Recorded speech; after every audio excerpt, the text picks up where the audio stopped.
Sugod na, sugod na.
Okay.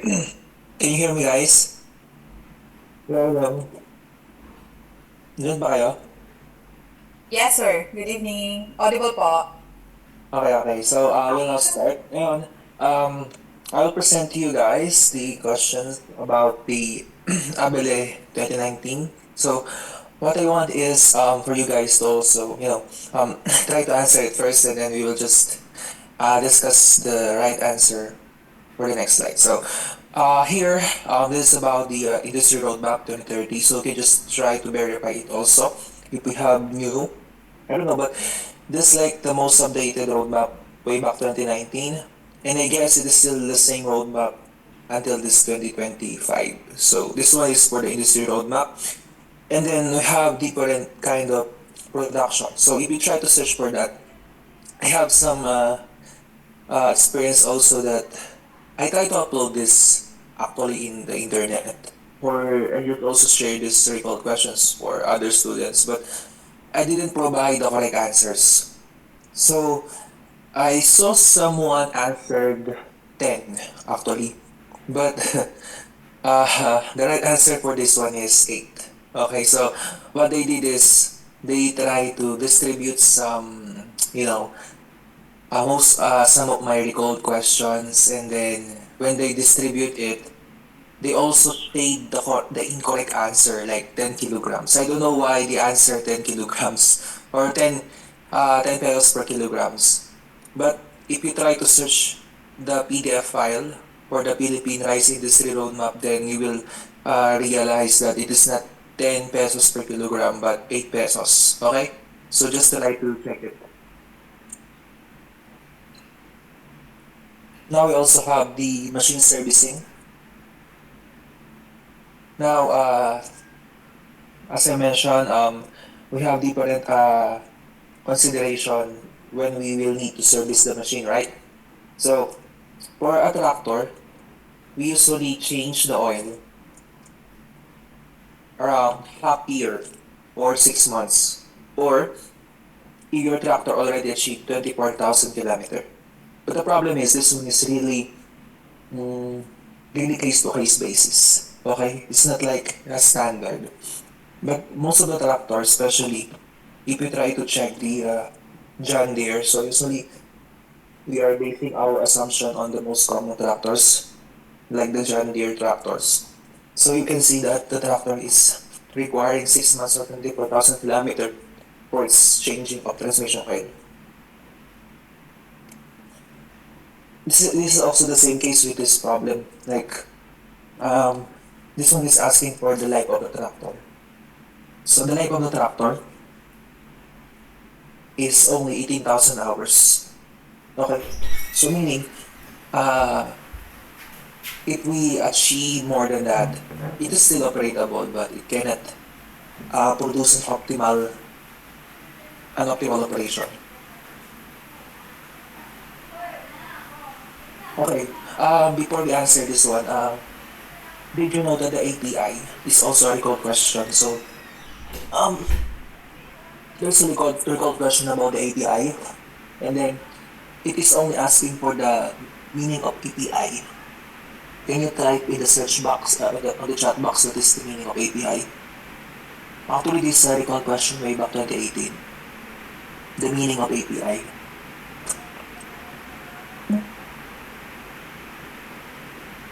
Any idea? Okay, if you want, you can also open mic. So, what is the meaning of API? This one is a recall question. Hmm? Again? Democratic Rural Institutes. Okay, right.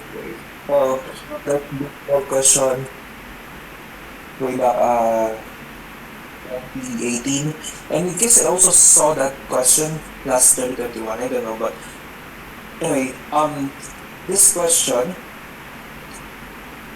as you can see, is about the classification of the gasoline engine.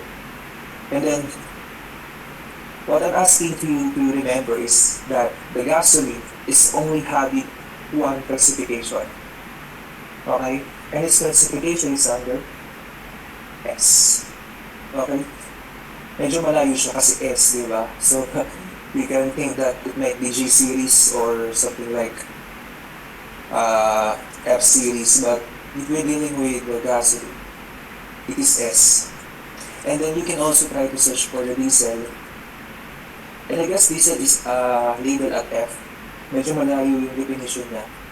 I mean, medyo malayo yung series niya in terms of sa mo siya ginagamit. Okay? You can try to check it online. Next. Now, this question, I'm always telling to my student that they need to uh, be aware of the different definitions under the engineering economics. So actually, this is not part of engineering economics, but part of larger macroeconomics. So when we're dealing with the micro and macro, they are like different, right? So when we're dealing with the microeconomics, we're just dealing with a small company, with a small business. This is like a micro level of computing. That's the reason why engineering economics might be considered in a sense of micro if you're dealing with small businesses, feasibility studies. It is just an approach of microeconomics. But if we have macro, we are dealing with large companies. That's the reason why engineering economics can also be applied with a larger base of macroeconomics. But my question is about the export and import. What's the difference of these two? So the answer for this one is the balance of trade. Mhm. Now, if you have a balance of trade, if you have a balance of trade, then how about the other terminologies listed here? See? So these terminologies listed here have their own meaning as well, like the GDP, the GNI, and the GNP. Okay? And then I'm suggesting to you to memorize the definition, especially the basic definition of this indices. Okay? And take note that the GDP is the most common way in order to evaluate how wealthy a country is. So, uh, I know that you are aware that the Philippines, you know, we're experiencing some problems with our gross domestic products, like the GDP, in comparison with other ASEAN countries. Because in ASEAN, you're very aware that the GDP of Singapore is the highest among the ASEAN, right? But if you try to search for the GDP of the Philippines, it's like uh, getting lower and lower. Okay?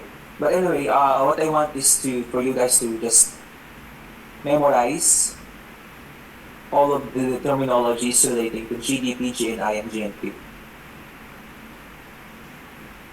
Okay, so I cannot forget this question actually, like the RPM according to Badger, because This one is really, really basic question. Okay? Why? Um, when I try to uh, when I try to answer this question on the board exam, there was like a quick flashback on my head, and that flashback was like 2 months or 3 months ago before taking the boards. Because what happened is that I already saw this question like a Facebook post. Did you know? Are you aware of the Abele review page, like the Abele review Facebook page? So in the Abele review Facebook page, there is unusual question. Like he is asking about the RPM according to Barger. And then sabi ko, where in the world this man get the name Barger? Like who is Barger in the first place? And then I never thought that particular question will appear in the board exam, like the RPM of the shop according to Barger. But anyway, the answer for this one is 1000 RPM. So Barger is like one of the, just like Hunt. Did you know Hunt? Hunt, I don't know his first name, like Donald Hunt, I think. But he's the author of most of the machinery books. And he's the one, Hunt proposed the one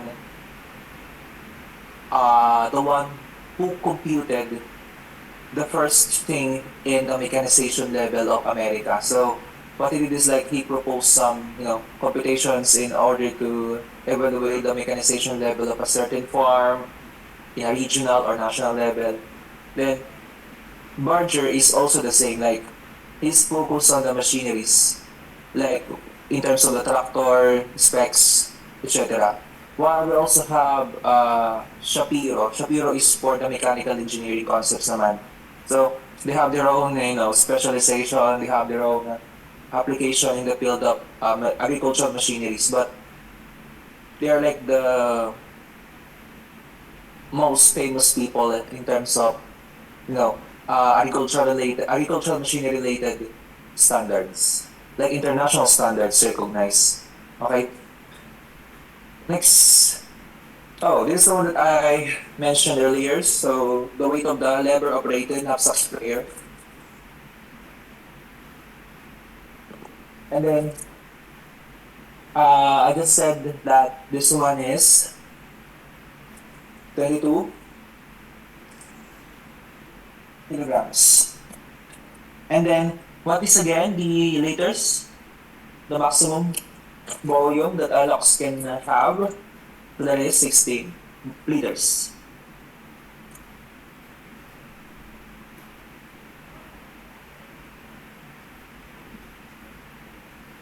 Okay, you also need to be aware of the most mechanized scrap.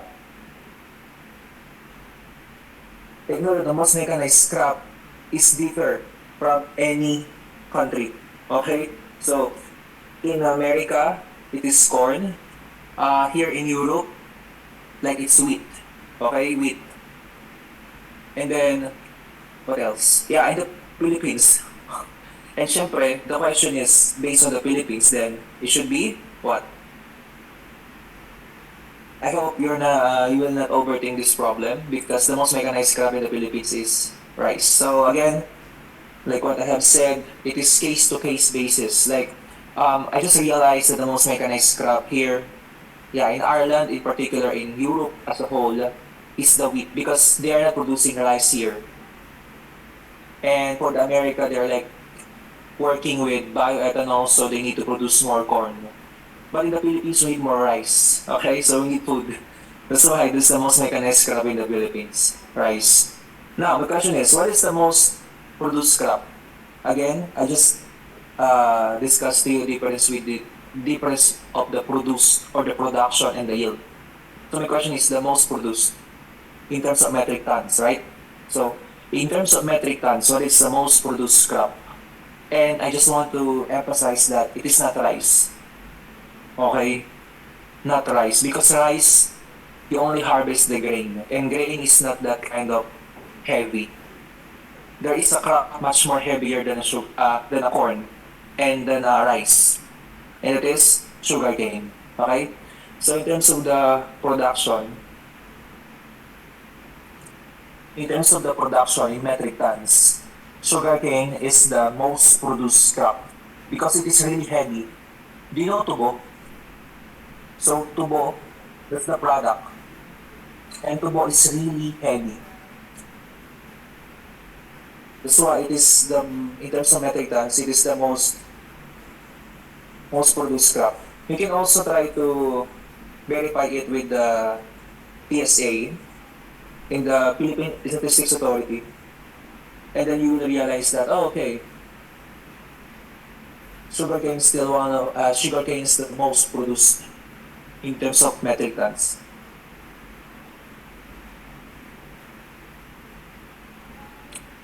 Okay, so the question that I will present to you guys are like the questions derived from the UPLB pre-board. So as you can see, they are the most common questions appearing in the area 1. Ito may mga common question. Okay? So I hope that you already know what is not measured in calibrating a sprayer.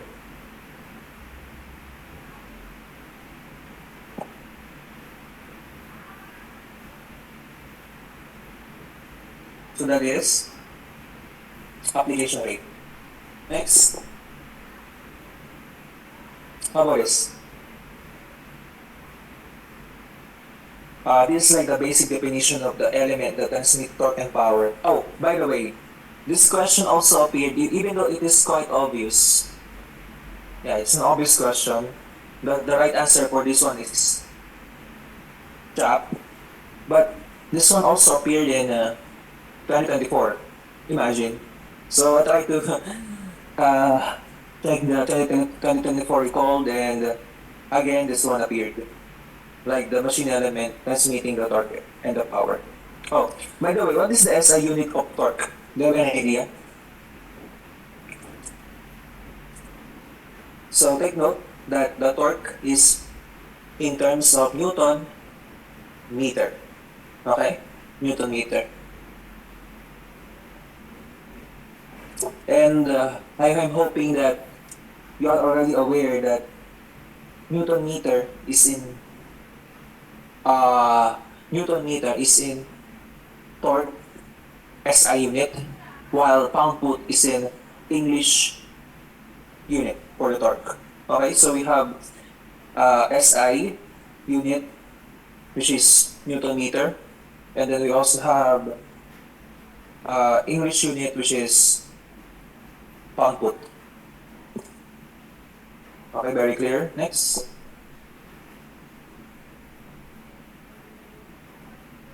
Okay, so mechanical manipulation. Now we're dealing with mechanical. Okay, so this one is very obvious. When you're talking about mechanical manipulation, there's only one thing that you need to remember for mechanical manipulation, and that is tillage. Okay?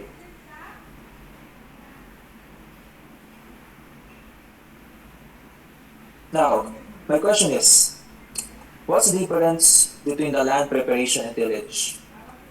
Now, take note that tillage is only mechanical manipulation. And that's a common practice in the Philippines. Okay? It's really common that we don't do anything, we just manipulating it mechanically. But take note, I just realized that, yeah, especially here in Europe, as well as other developed countries, what they are doing is land prep. So they term it as land prep, not because there's different terminology, but also the essence of it. Because in developed countries, what they're doing is they incorporating biological and chemical manipulation. So, for example, here in Ireland, they have this kind of practice known as the carbon sequestration. So what they want is to bring back the soil carbon. So it's quite technical for the farmers, but it is already adopted by the farmers all around the EU because it is like an EU regulation that all of the manipulation of the soil should have this kind of scheme of protecting the carbon inside the soil as well as the nutrients inside it. That's the reason why they have this kind of chemical and biological manipulation. So take note, land preparation is the combination of chemical, mechanical, biological manipulation. Tillage is only mechanical manipulation. And then we also have the harrowing and plowing. Okay? Plowing, take note, is just primary tillage. Harrowing is the secondary. Okay? Now, I want you guys to try to read this and let's see if you have an idea for this one. This, when I first encountered this problem, I actually didn't, double check it with other review materials. Actually, going back 2019, this is my first time that I saw this question. So, I think they just try to edit the naming or they just try to edit the question itself. But yeah, you can try to read it first.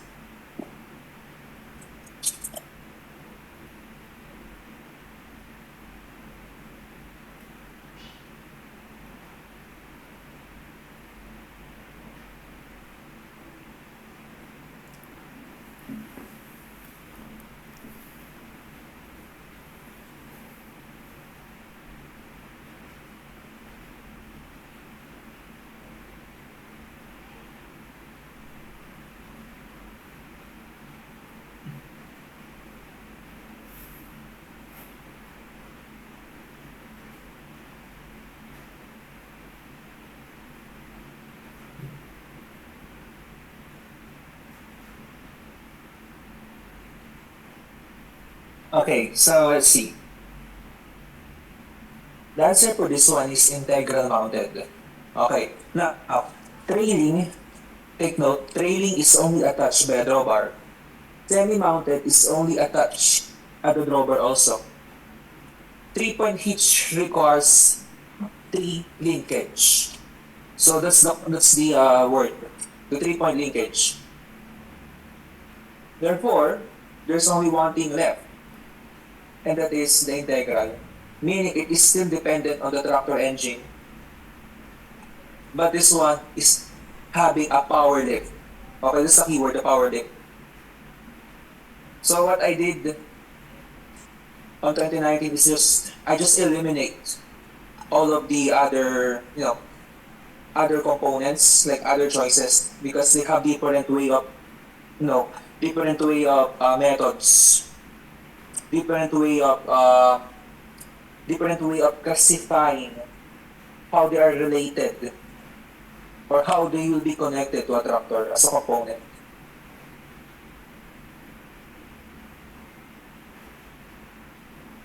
Okay, so ito yung sinasabi ko that quite confusing. And it's really quite confusing because if you have time, yeah, let's do this now. Kindly open the PAES for biogas. And then you will see something quite, you know, unaligned to PAES. Okay, so just give you some time. So PAES for biogas.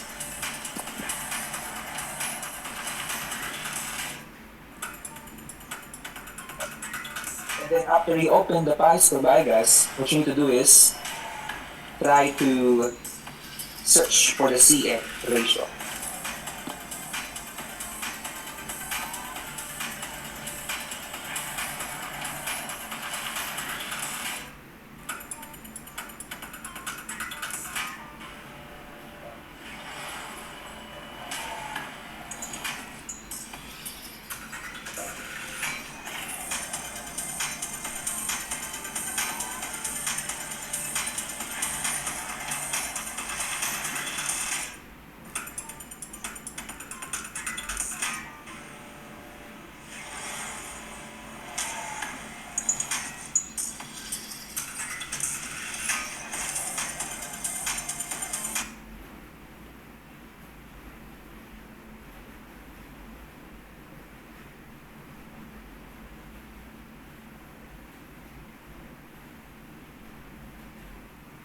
Now, after you get the CN ratio, you will see something unusual there.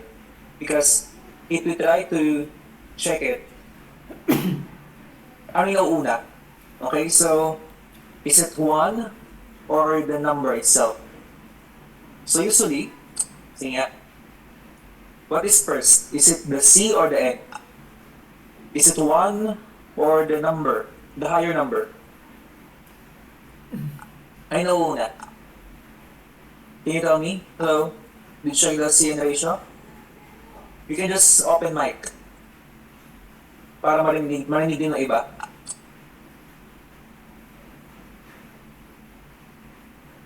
So, what is una? Is it 1 or 30, for example? Or is it 1 or 25? Ha? Again? Ano yung una?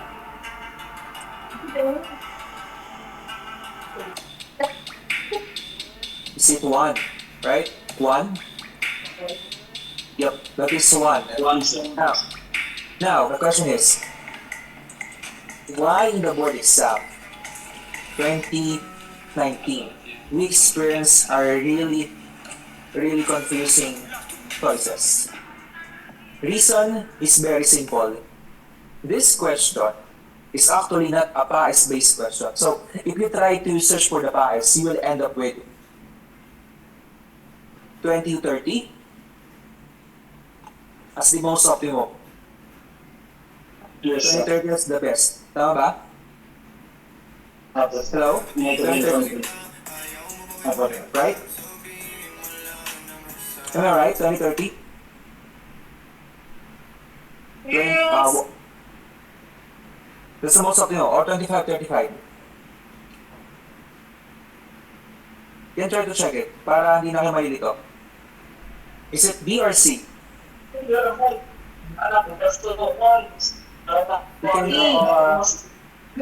can share to your review mates. Is it 25 or 20? Ano yung lower case? Hello, hello. Good ba yun? Idea. Bye, guys.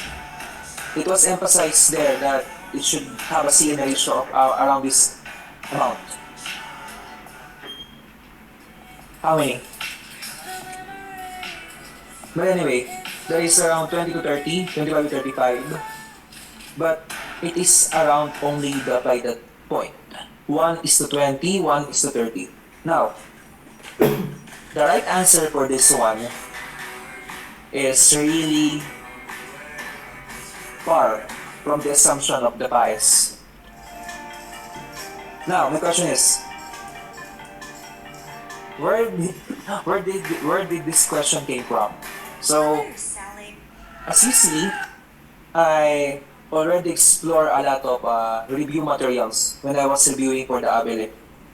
And then, I just realized that there is a really confusing choices in a certain question of Belonio. So, Belonio provided this question. So, this one came from the Belonio blue PowerPoint. If you see the blue PowerPoint, that is from Belonio. So they are like the compilation of all the review materials of Belonio, like the old review materials of Belonio.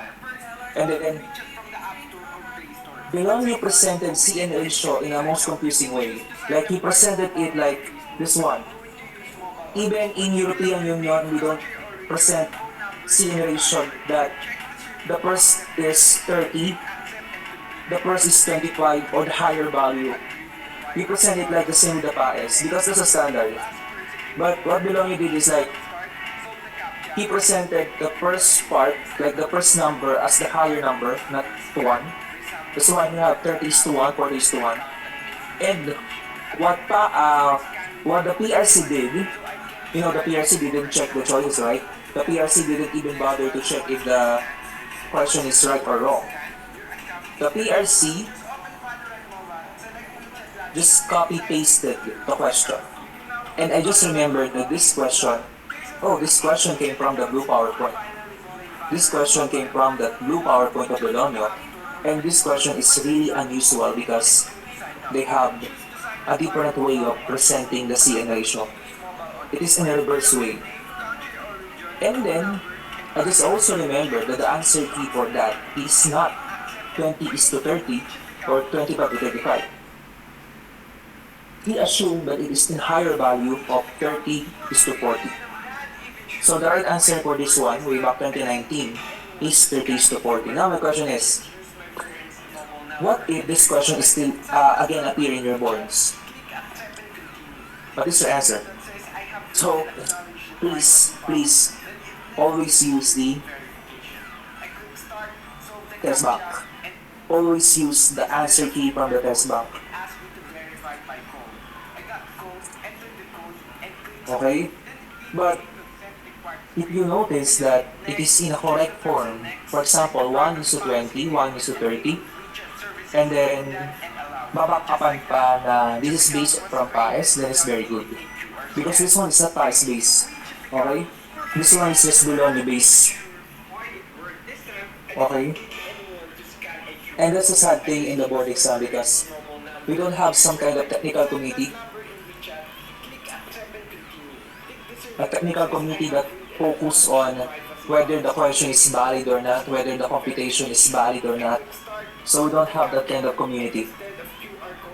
Even a technical group, okay, that can double check if the question in the ABEL is right or wrong, or is it like updated or not. Yeah, this is a sad thing. But I guess our board of examiner doesn't have enough time to prepare a good question in the board exam. So just don't forget about this one. I have also experienced that there are some kind of typographical error, like the alien symbol in the boards. You will really hate that alien symbol. Like other engineering profession doesn't have alien symbol. Other engineering profession focus on legit computation. But in our PRC board of examiner, they just like doing it for fun, like doing the draw lots and then just copy pasted it in the test booklet, in the questionnaires that you have. But anyway, don't be bothered by that. Sagot lang ng sagot. Okay. So the right answer for this one is 30 is to 1, 140 is to 1 according to Belonio. And not according to Paes. Okay. Next. Again, another question from Belonio. So this one came from do you know the red PowerPoint? So there is also a red PowerPoint from Belonio. So ito yun. So the right answer for this one is benching. Next. Okay, so I'm also suggesting that you need to memorize also the origin subtractor. Okay? And on 2019, we have a question about the ACME tractor. And ACME, don't forget that this one came from Europe, in particular Italy. Okay? Next. And then this one, we also encountered this question, which is the same question focus last 2024. So meaning, this one doesn't appear from the past, from the succeeding ABLE, 2021, 2022, 2023. But this one appeared after 5 years sa 2024 ABLE. So what you need to do is just to, double check, memorize, and then cross-reference all of the past questions in the ABLE.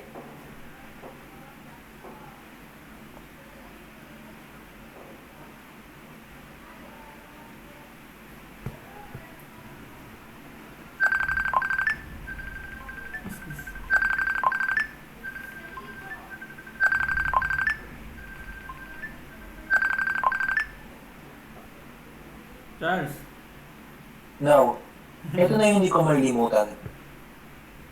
Why? Because what happened is, there is a chain question for the welding. It is 5 points in the area 1. Imagine. And I didn't review anything about the welding terminologies. I don't have any idea Now, what happened is, this question, I really remember it clearly. That's the reason why I just, put it here for you guys to answer. And then, this train question is really hard because if you don't have any idea what's the meaning of PIG, MIG, SMAU, it will give you a hard time answering the questions. Um, just for a quick survey, are you already aware of the different welding terminologies?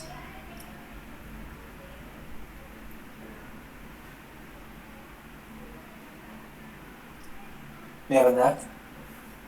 Meron na aware sa inyo guys? But anyway, if you still not reviewing some terminology in the welding, then it's okay. But for those who already, read some terminology in the welding, then kindly answer this question. So I'll present you 4 questions or 5 questions, which is a chain question involving welding. And this is the very same question I encountered in the ABELE 2019. Okay, so for the first welding question, the right answer is mm-hmm.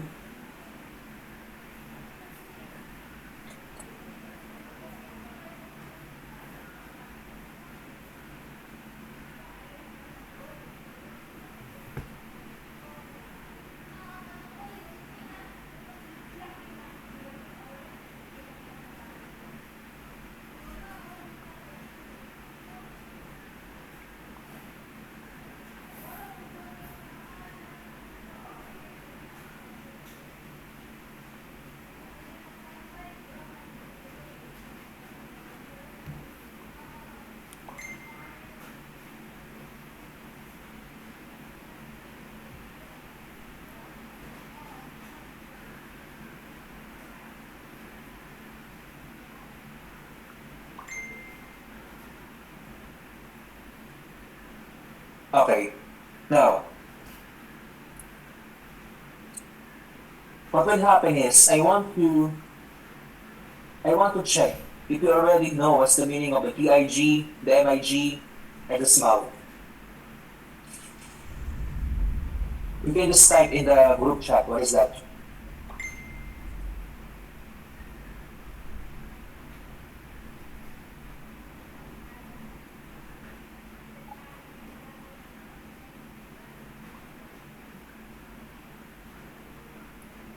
So for T, that stands for Kusog di signal pero hinili siya. mhm, tungsten. How about the M? Do you have any idea what's the meaning of M? You can just open mic and then para marinig ng ating mga ibang kasama dito.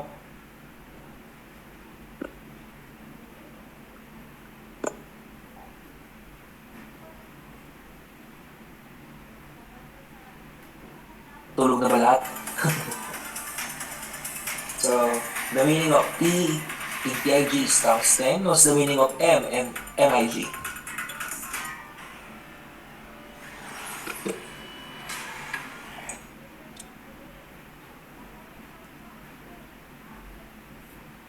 Anyway, you can just share it in the chat box. And for the SMAU, it is the shielded metal arc welding.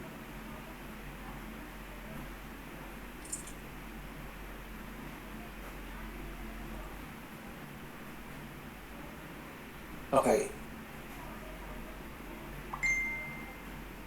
Another question for the machinery.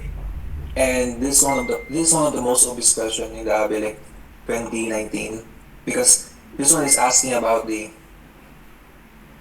components, like the dangerous components. And take note, all of the components in the machinery are all dangerous.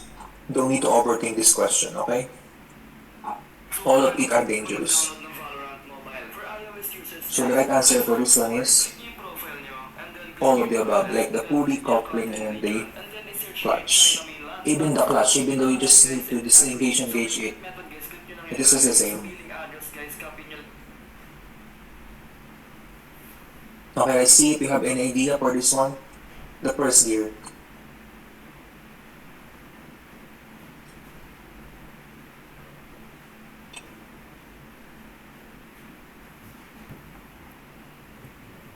Ito yung natawag na primera, di ba?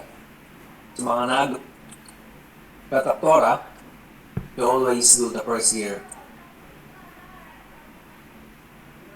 And then you have a low speed because, tractor are like moving slow. But you need more power, you need more torque. Especially when you are operating in the fields and also having a PTO. If your tractor is connected to a PTO, like the power take-off drive, then it will require more torque. Also, I suggest that you need to memorize the powertrain. Do you know the powertrain? Powertrain is like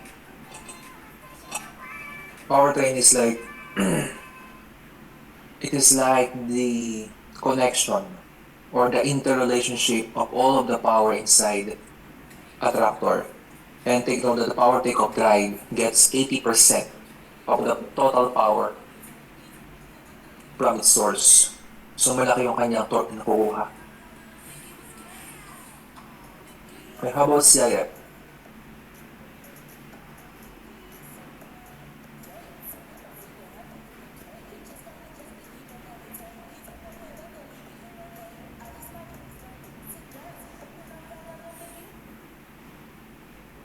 That is cost, insurance, and IT.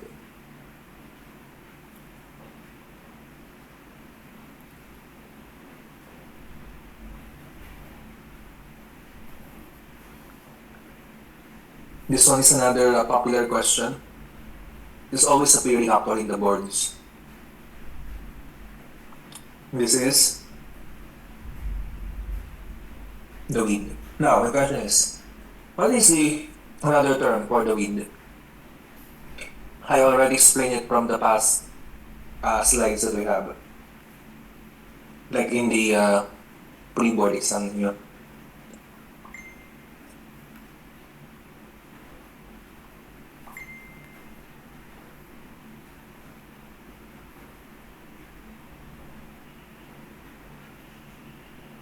So, the operating wind is basically the SWAT. Again, the operating wind is synonymous to SWAT.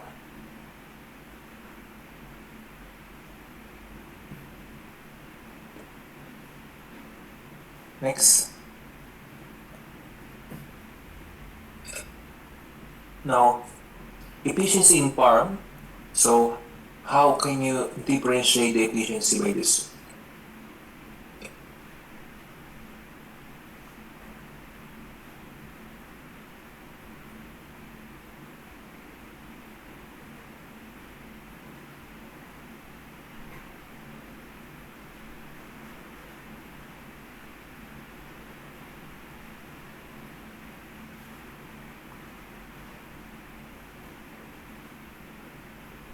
So for this one, you need to decrease the input while increasing the output.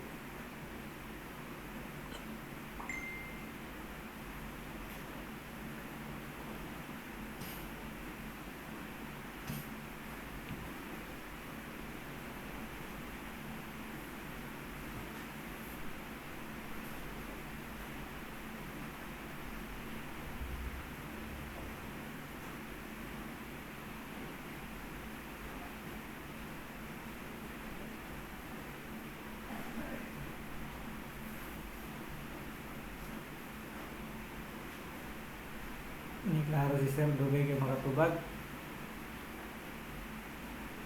Okay. Wah, istorya ba?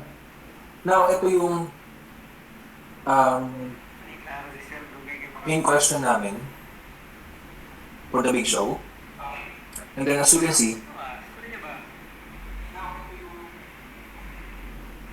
hindi ko na ilagay yung ibig sabihin ng 1, 2, 3, 4 hanggang 7.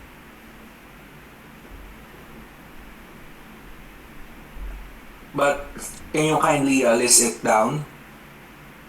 Kasi chain question to. And I will present later some questions related to this. Like, this is a chain question for 4 points or 5 points in the board exam. So, mabigat siya. For 1 means biomass.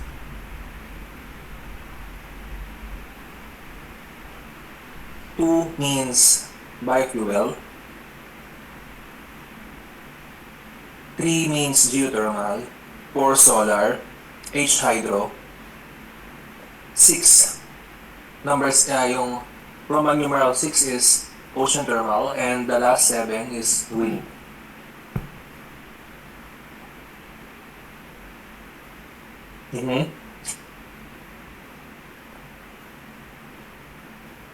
Now, which belongs to the acronym of the big show?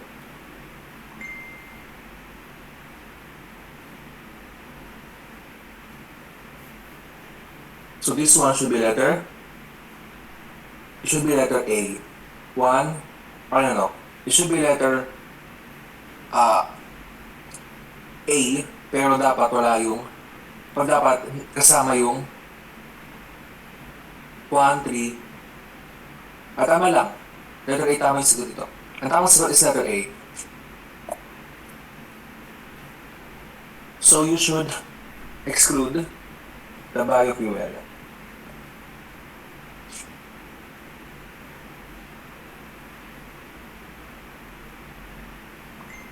Because biofuel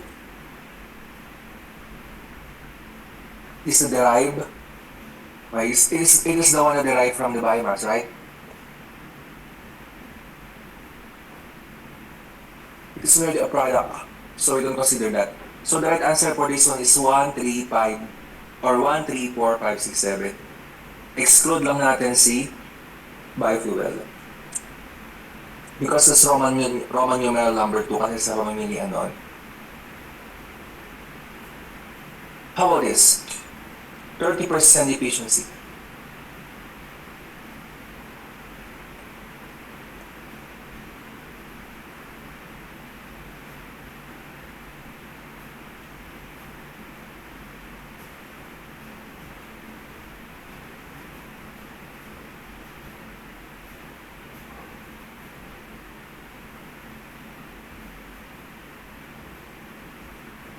Okay, so looking back,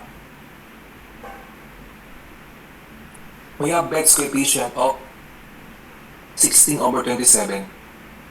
Okay? Meaning the maximum efficiency that the wind turbine can achieve is 16/27 or 59%. Also, ang tanong dito is that a resource with only 30% efficiency, meaning exclude na si number or letter B. Letter B stands for wind, right? Now, kung tanggal na siya,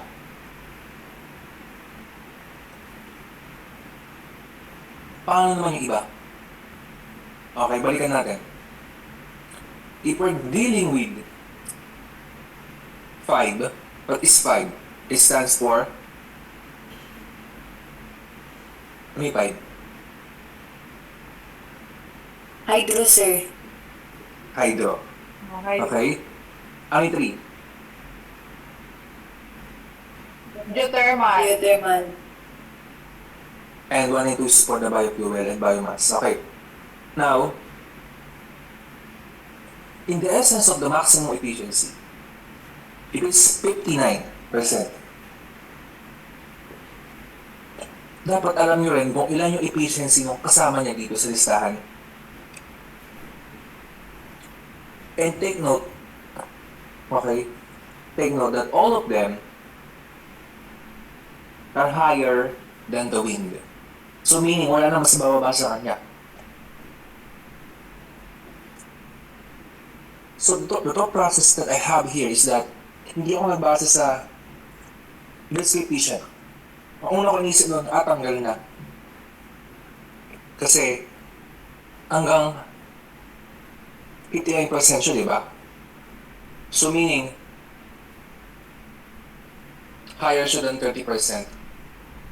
But the problem is, yung mga kasama niya rito, mas mataas pa na napoproduce. And they have the maximum efficiency of 80 to 90. Imagine, yun yung common, di ba? In terms of efficiency ng mga cycles, they're operating with heats. Okay? Carnot cycle. No, Carnot cycle is the ideal. So, it's like 100% efficient. But, when you're dealing with the real process, naglalaro lang siya ng 80 to 90. So, mataas pa rin. So, in the end, ang thought process ko is that I don't need to consider other resource because maybe binabaan lang binabaan lang nila masyado yung pamimilian down to 30% kasi maximum is 60. So, what if they just divide it by 2 and then end up with 30%? Okay? Yun. Maybe they just assume that the best coefficient is around 59% or 60%, but they just divide it by 2 with other factors. And that's a good estimation that the 30% yung kanya efficiency. How about this?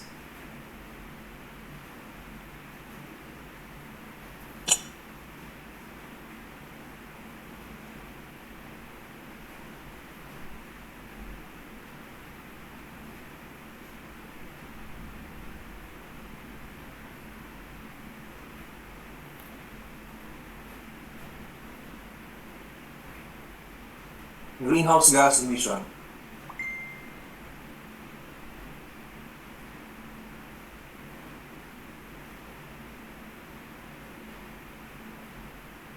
In actual scenario, all of the sources, like renewable energy resources, they're all producing greenhouse gas. But there is only one source that produces most of it. Okay? Is it 5 geothermal? Tama ba? Geothermal din. 5 is for... Can you check it? Hydro? Hydro, sir. Yeah. And then B is for the wind, C is for the geothermal, and D is for the for the biomass and biofuel. Well, this is quite obvious because geothermal producing more greenhouse gas emission, not only carbon dioxide, but sulfur dioxide. Okay? And my question is, sulfur dioxide, the SO2, and the H2S, the hydrogen sulfide. Okay? They are one of the most common GHG from the geothermal plants. And they are characterized, this is a recall question by the way. So, and they are characterized by what kind of smell?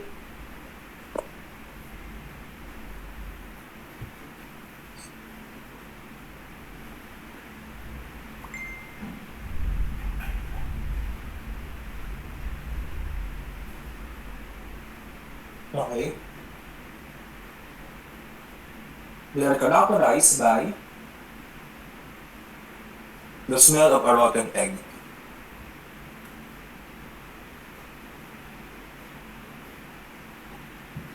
So take note, we have SO2 and H2S. SO2 is for the SO2 is for the sulfur dioxide, and then we also have the H2S for the hydrogen sulfide.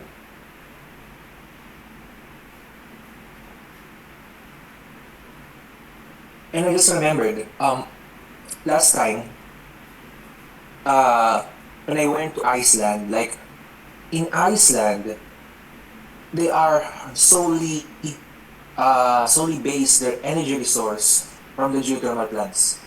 And then, we are always, we are always oriented that we should be aware that the kind of rotten egg that we can smell from the geothermal plant are not actually, bad smell.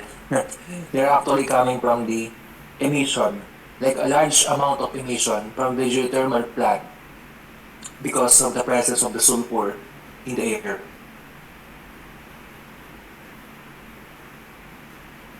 And that's the reason why we also have a comparison with that, with the methane. Like, did you know that there is also a recalled question about the methane?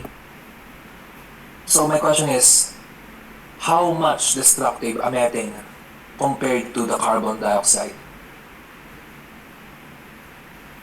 That's a recalled question, by the way. So, how much? I think this is a 2021 question, 2021 or 2022. How much is the methane more destructive than the carbon dioxide?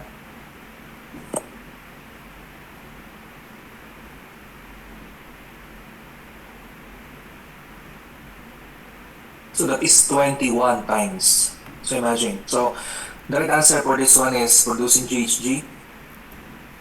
It is geothermal. And then the one geothermal also producing rotten egg smell that is coming from the sulfur. Specifically the hydrogen sulfide.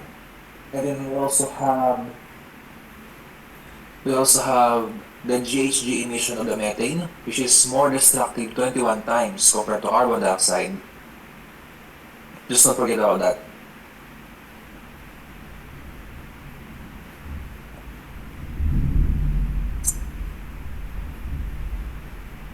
Okay, the most easiest part of the chain question that I encountered last 2019. So it's really obvious. So the right answer for this one is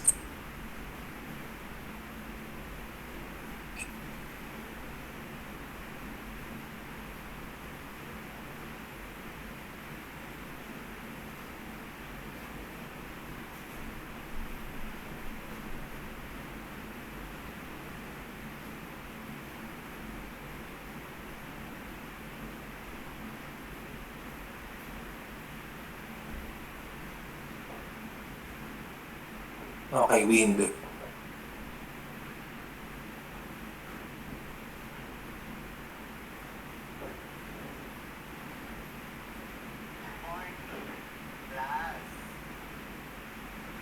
Okay, balik na tayo sa mga nagdaling tanong from the machinery which make the bias.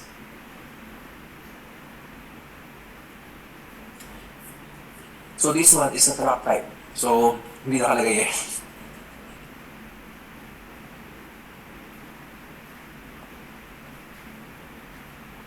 And this one.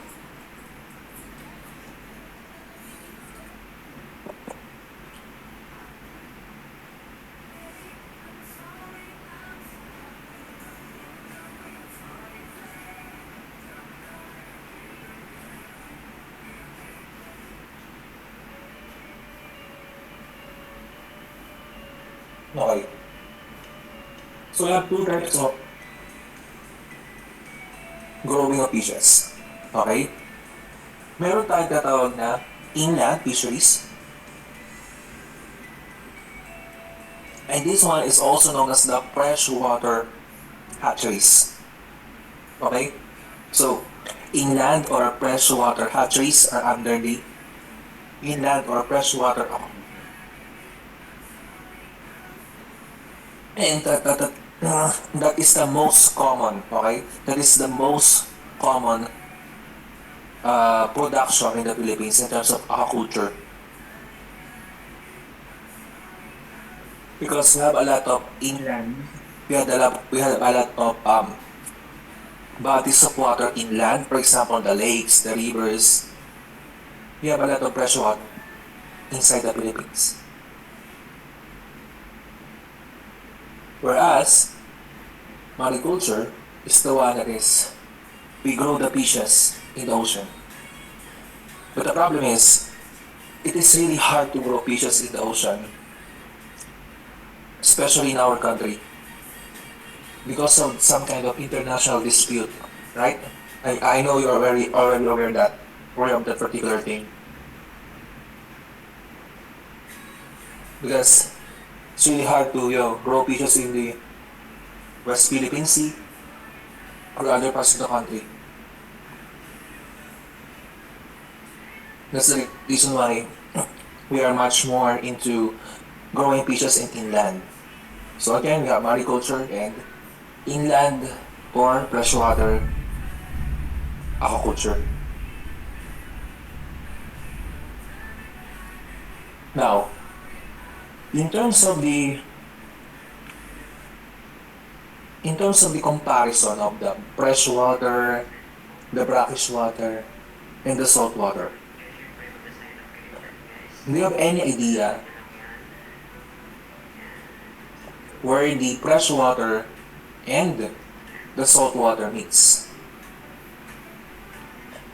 And that is what we call as the brackish water, and the meeting place of the fresh and the salt is at the estuaries.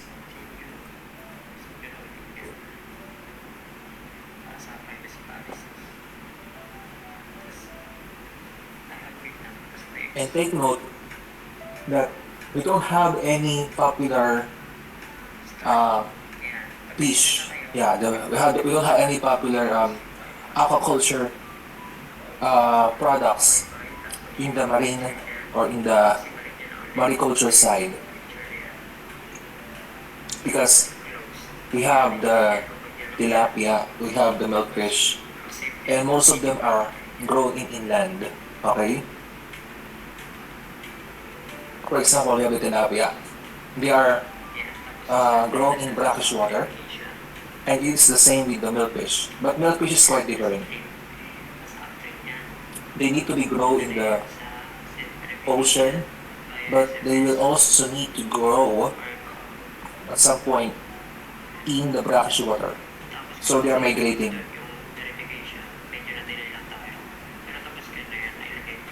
And then I just also want to emphasize that there are some questions about the scientific name. Just don't forget about the Oreochromis niloticus, right, for the tilapia, and the Chanos for the milkfish.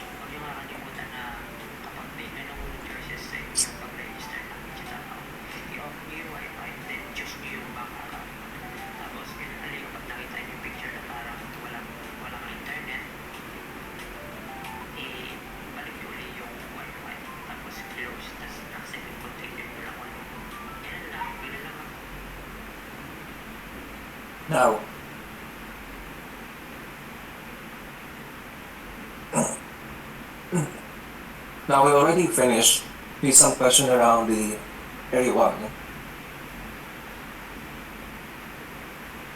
We will now tackle some questions around area 2. Okay? So, Bergeron is actually based in something, especially in the production or the essence of producing a certain kind of hydrometeorological event, that is the rainfall. The problem is, when I'm answering this question, I thought that it can be also precipitation. But precipitation is a general term, right? It's really general. But the problem with the Bergeron is it focuses on the production of the water. That's the reason why the correct answer for this one is rainfall.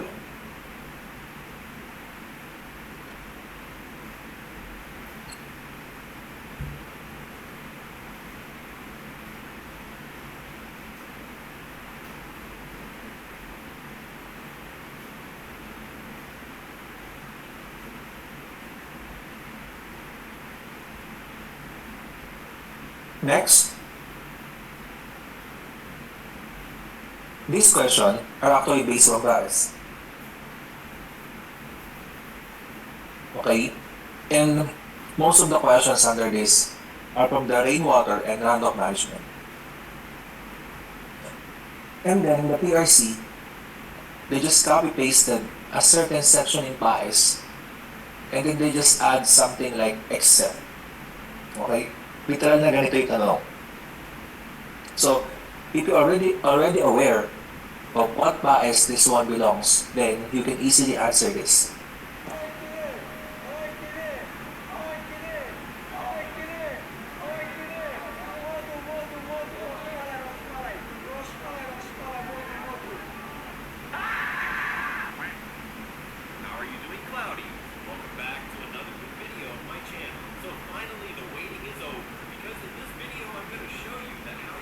So the right answer for this one is flooring. Therefore, you only need stripping, cartridge, and routing. And you don't need the flooring.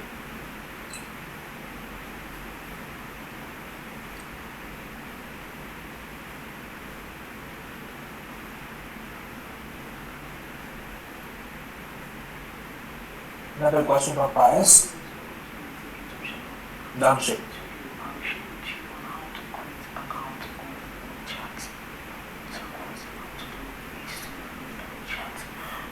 That will be trapezoidal. It's really obvious that most of the dam are trapezoidal shape.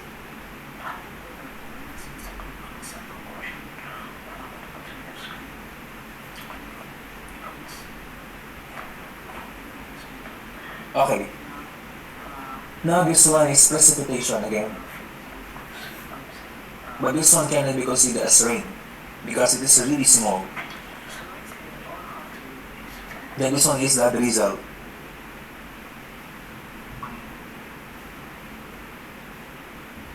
Now, my question is, um, this one is a precipitation also, but this precipitation doesn't um, doesn't reach the ground. So it is a precipitation that doesn't reach the ground and evaporates before reaching the earth.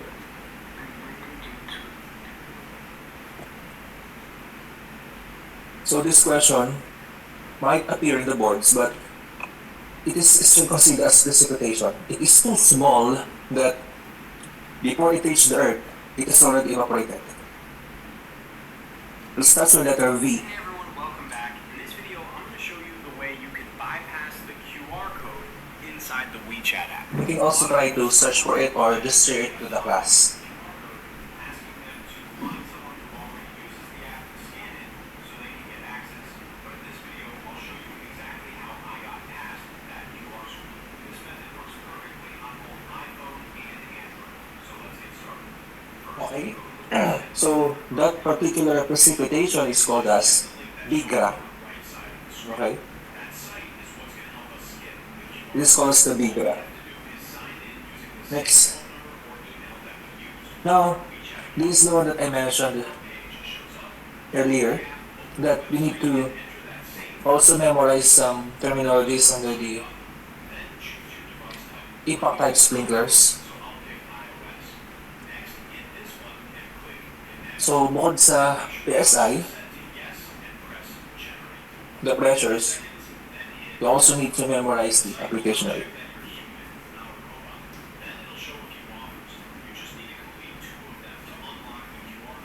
So this one is medium. Next.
Okay.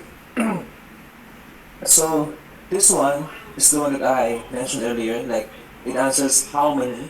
It can be only counted by as a full number. And that's the reason why it is called as discrete.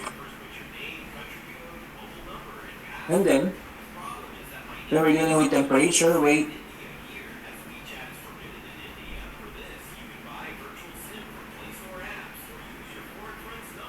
or anything that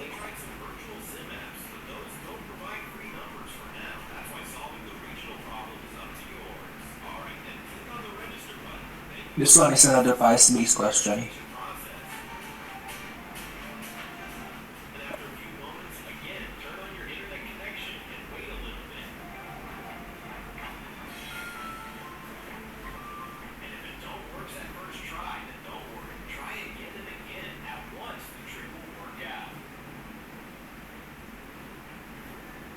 And this one, try to really read it because this is the same question that was copy pasted from the PAES and appeared in the board exam. So then what they did is that they try to change the relationship, like shall be greater than, shall be avoided, shall be less than, or shall be lesser. So they try to just change it, a single word.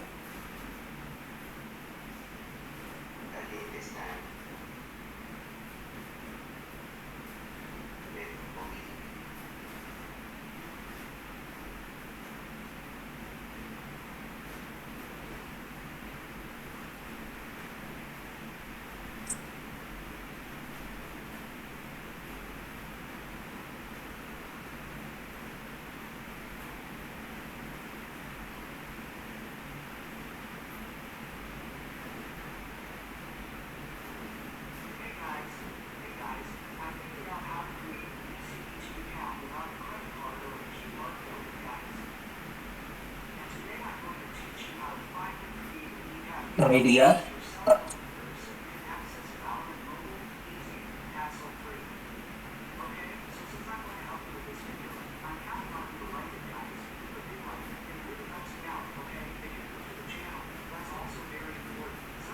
Yeah, just answer it. Like, try to internalize what the question is.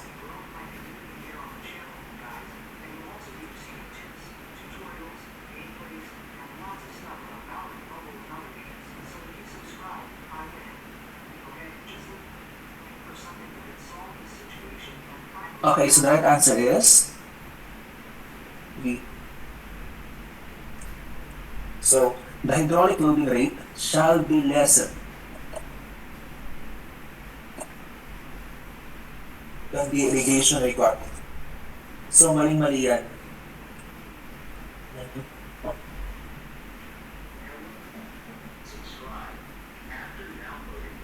Okay, next.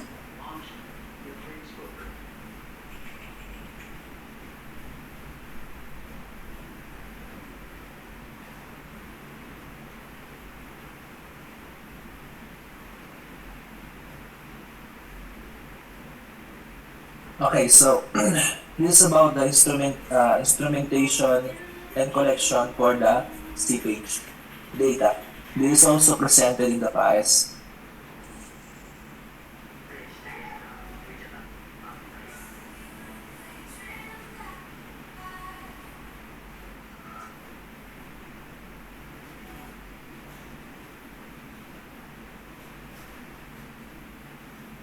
Okay, so this is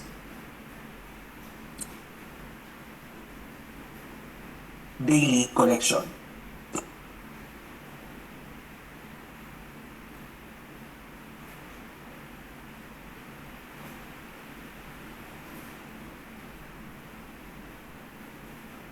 Now let me see if you have any idea how you can solve this one. Because this is really I don't know, but it's really basic information that you need to already internalize when you're doing your thesis.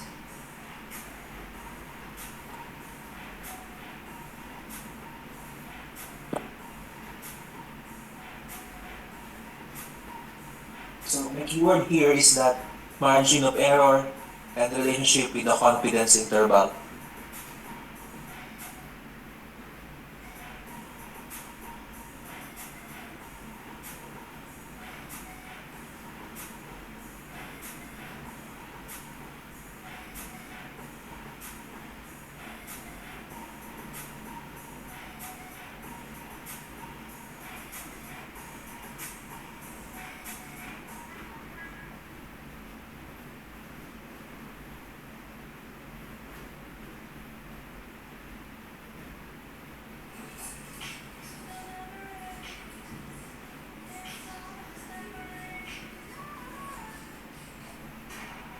Okay? So, take note that the margin of error, okay, is basically the difference of confidence interval minus by 100. So, if we have 100, that's the total probability, right? 100. Then, confidence interval, how confident your data is. If you have 95, that's the most common, 95. Therefore, 100 minus 95, you will get 5 as your margin of error. Right? Now, what will happen if you got 99? If you set your confidence interval to 99, a higher confidence interval of 99%, 100 minus 99, it will result to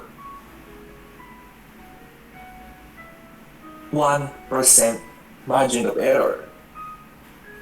Therefore, the right answer for this one is letter C. Right? If you have, so it only makes sense that if you have 99, that's really high confidence interval, then it's really obvious that you will have lower margin of error, right?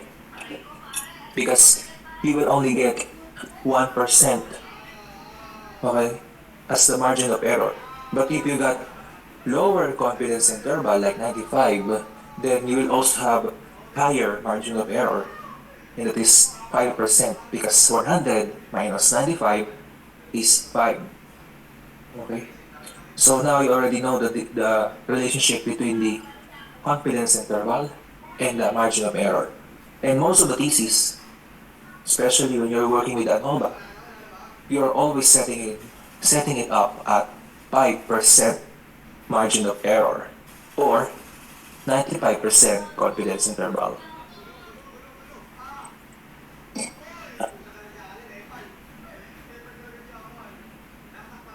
Next.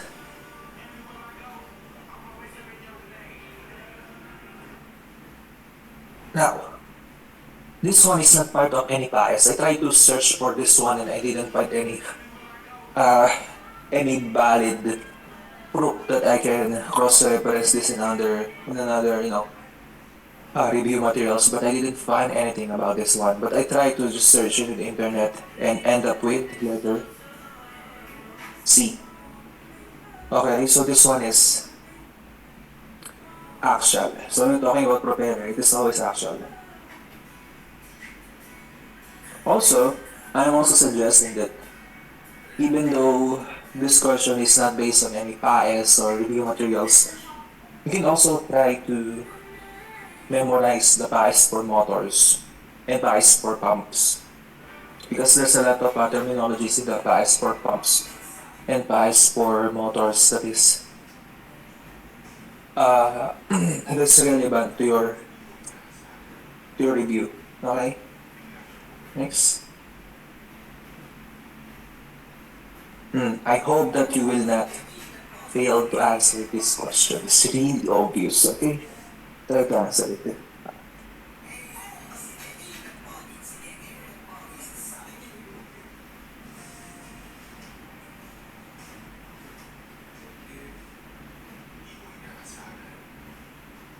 So the question is about objective of irrigation, okay?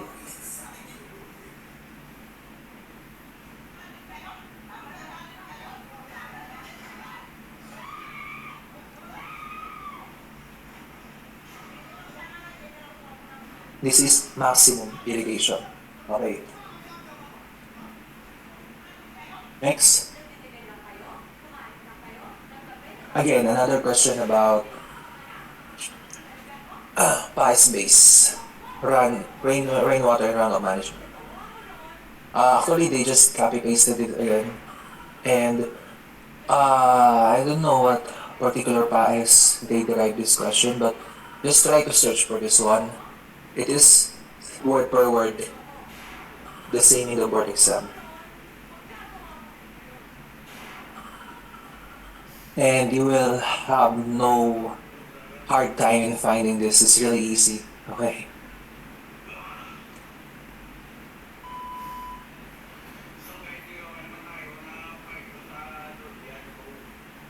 So this one is water level measurement. Okay, next. How about this?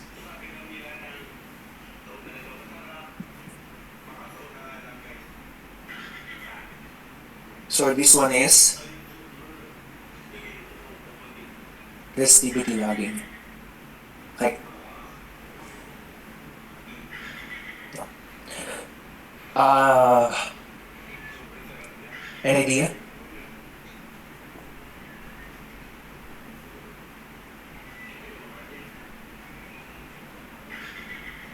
Okay. So I'll be back around 5 minutes. Okay, so stay lang kayo dyan, guys. But the right answer for this one, which is around clay soil. Okay, a clay that is 30%, and the requirement for the particular soil should be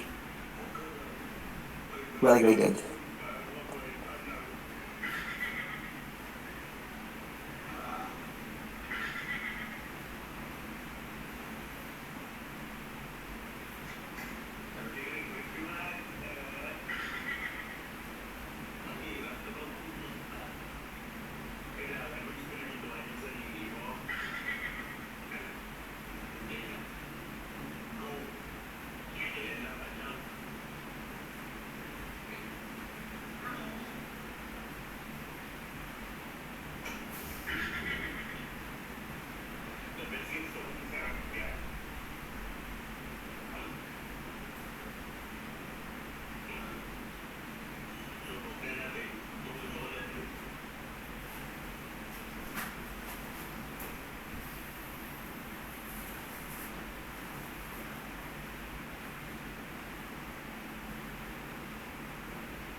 proceed to the PAES again for the rainwater and runoff management. And if you notice that these questions are actually not in the first part of the definitions.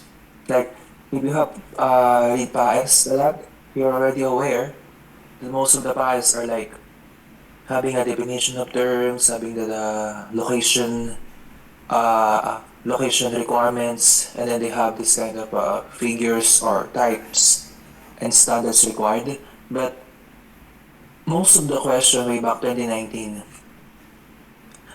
are cannot be found at the first part of the PAES in irrigation structures. So most of the questions under the PAES for irrigation structures, you can find it in the later part, like in the annex part, at the last part or the last pages of PAES, you can see that. And as you can see, for the irrigation structure, in particular this question, you can see that um, it is quite hard also if we don't read those questions at the last part of PAES. Because that's where you can find these definitions, okay?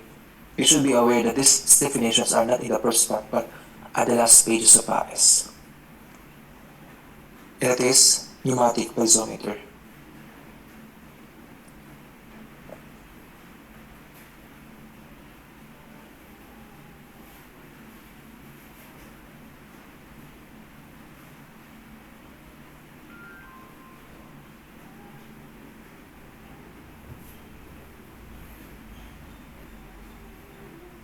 Okay.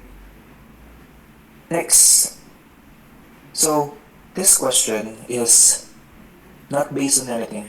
It is just based on the fact that what kind of action groundwater do if they are subjected in different kinds of soil media. So what will happen if the groundwater moves in the silt, the gravel or the sand, clay or the loam? So just take note that groundwater and any type of water moves faster if they are in gravel or sand. Why? Because gravel and sand have higher, right? Have higher particle sizes. And take note that we have some kind of recall questions in the particle sizes as well. Okay? And the particle sizes, in particular, the sand, because there's a question about the sizes. Okay? It's a recall question about the sizes of a particular fine sand or coarse sand based on the USDA. And then what you need to do is just to memorize it. Okay? So it is already listed there. And that's actually a recalled question. Okay? So just don't forget to memorize all of the particle sizes which involves the clay, sand, and silt. Okay. By the way, I don't know if it is already updated, but this one is a 2019 question about the public storm signal, public storm wind signals. Okay, and take note that when we're talking about the signal numbers, it is quite updated yearly. I don't know, but this one is way back 2019. You can just check if the lead time is still 36 for this particular signal number, because the right answer for this signal number is only signal number 1. And then take note that we also have a new way, not a new way, but we also have another way of describing, another way of giving information to the people about the rainfall warning. So if we have the wind signal warning, we also have the rainfall warning as well.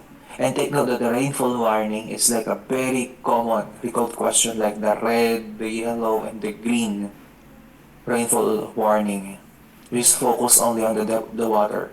Okay, so for example, the question is about what is the rainfall warning if it's 15 mm? So what's your answer? So something like that. Okay? Because that's a recall question for the succeeding board exams. It wasn't asked last 2019, but that question was asked for the succeeding like 2021 to 2024. But I don't know what particular year is that. But in the end, you need to memorize that as well. Okay? So, another thing is that, are you aware of the different magnitudes or intensity of the earthquake? Because I don't know, but I think it might be also added in the set of test banks right now. Like, how strong is a magnitude 7.0? How strong is the intensity 2? Something like that. Because um, there was this kind of, tragedies, like natural disasters happening in the Philippines right now, and most of the people are not even aware what's the meaning of those magnitudes, intensities, terminologies about the earthquake. So the PRC might also add that in area 2. Like it is still part of the environmental sciences, earth sciences. So you also need to memorize or you also need to be aware what's the difference of those magnitudes and intensities and terminologies revolving around earthquakes. Okay?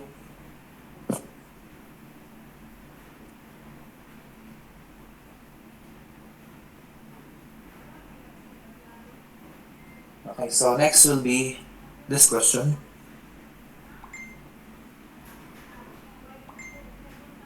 So this is about the probability of two dice. And the sum is 10. Okay, any idea how to compute for this one? So what you need to do here is that you need to list down what are the combination of the dice that will have a sum of 10 if they are like added to each other. So we have 1 over 12. Okay? Just be aware of that.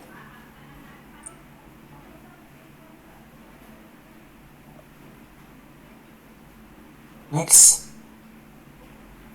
how about this? This one existed in 3 phases of matter.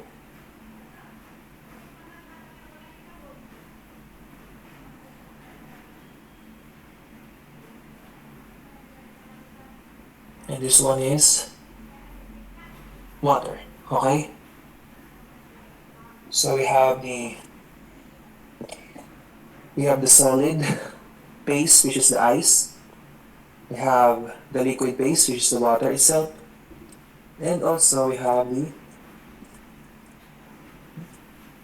gas phase, which is the vapor. Okay? I know you're really aware of the vapor. So that's the gas phase. Then we have the port phase of matter. So it's not, you know, it's not naturally occurring. The port phase of matter is the plasma.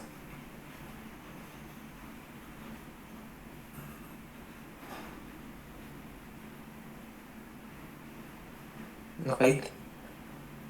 Now, let's go to the drainage. The system of drainage. So herringbone is something like a bone of a fish. Gridiron is in grids. Parallel is in parallel lines, very obviously. And then we also have the intercepting or cross slope. So how about this one? This one is a cross contour. So it's really obvious. If it's a cross contour, then it should be cross slope or intercepting.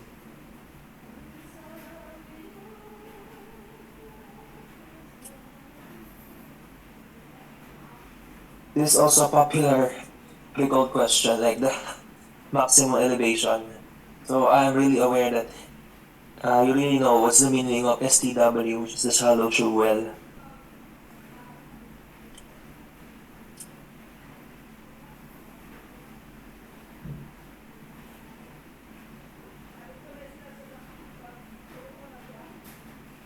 Okay, so what's your answer? So this is 60 feet.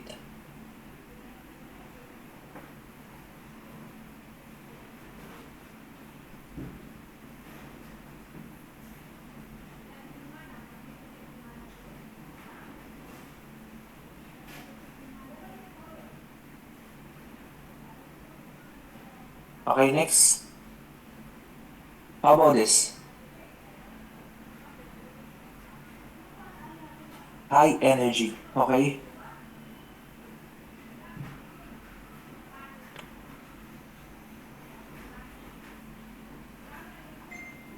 So take note that high energy also means that high in starch, because starch is the source of energy of the carbohydrates. The higher the starch, the higher the carbohydrates, the higher the energy.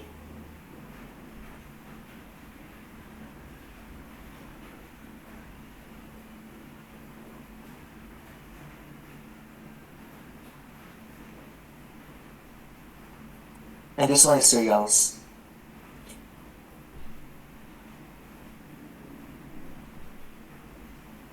Now the question is, if you are having if you're having cereals as high energy, how about high in protein?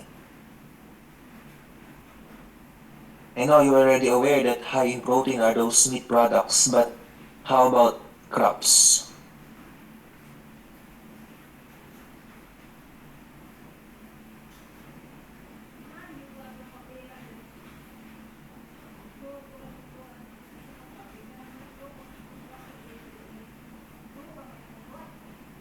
Okay, so let's see.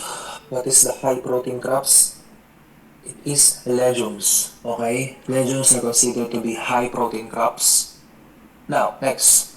How about those high in vitamins and minerals?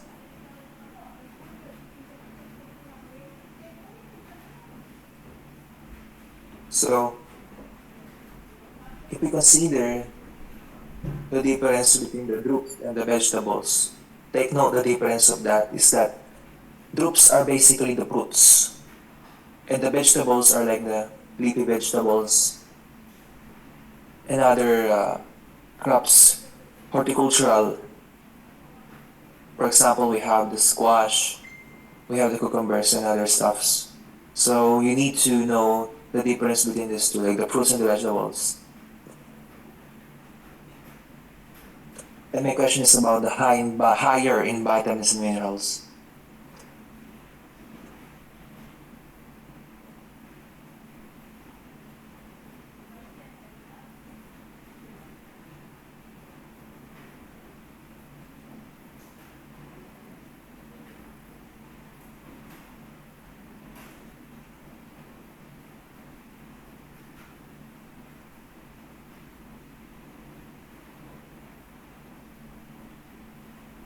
Well, based on that, it is obvious that the fruits and vegetables have the same amount, okay, have the same amount of, in generally speaking, have the same amount of vitamins and minerals, but if we try to compare it, okay, if we try to compare it in general sense, we can say that the vegetables have higher vitamins and minerals, while the groups or the fruits, okay, are much more on the vitamins, okay? But in general sense, like there you can get more nutrition from vegetables, while the groups, in particular those fruits, you can only get high vitamins, in particular vitamin C, like the ascorbic acids from the oranges and other stuff that you can get from it, okay? So just remember that. Next. Then how about this question? Mga kamis kaya din sa akong mga bisita, mga gahay kay gikan pa sa akong city, mga power kay din sila mga tao nga gikan sa syudad, mga dugukid sige, taraway ang buhok, pang-ukid na. So pigeon pea. Urot man yang tibok, What is the pigeon pea? tani mo lang naman ang kuha din, sa kanya mo din mo rin sila tagot. Ang pinakasadya ni Rudy Uman ang driver sa nakaputing ang alam. So try to answer that.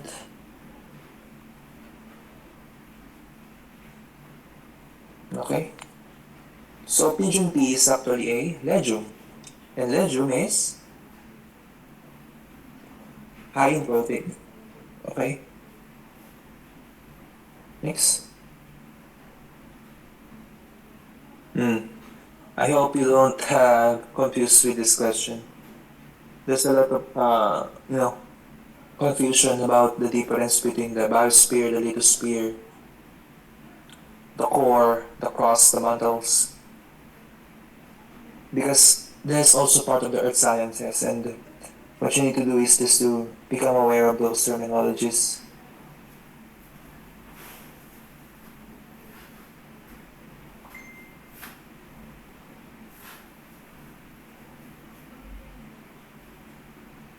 Okay, so this is lithosphere. So what is the first layer of the earth? Kung magkakamali.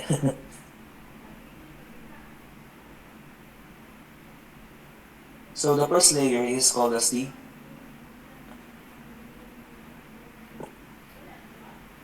crust. Okay? So when I was answering this question, I have doubts if I have the correct answer. That it might be crust or it might be lithosphere. But this one is focused on the rigid outer part. Rigid. Meaning it is basically the whole structure of the earth. Imagine. So it might not be the crust. Then what's the second layer?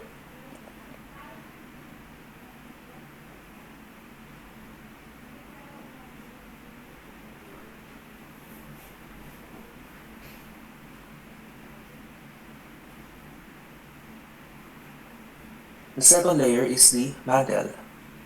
And the last layer is the core. Okay?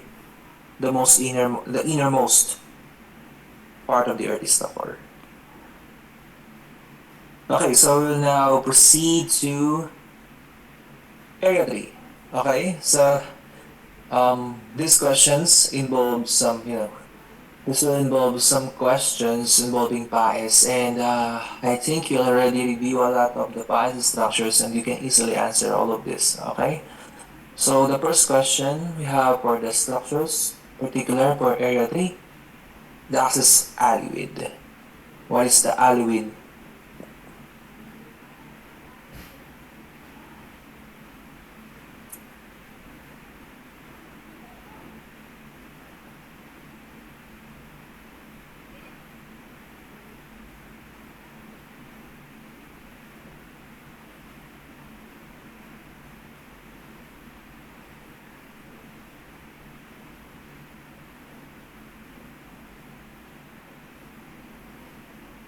Okay, so answer is letter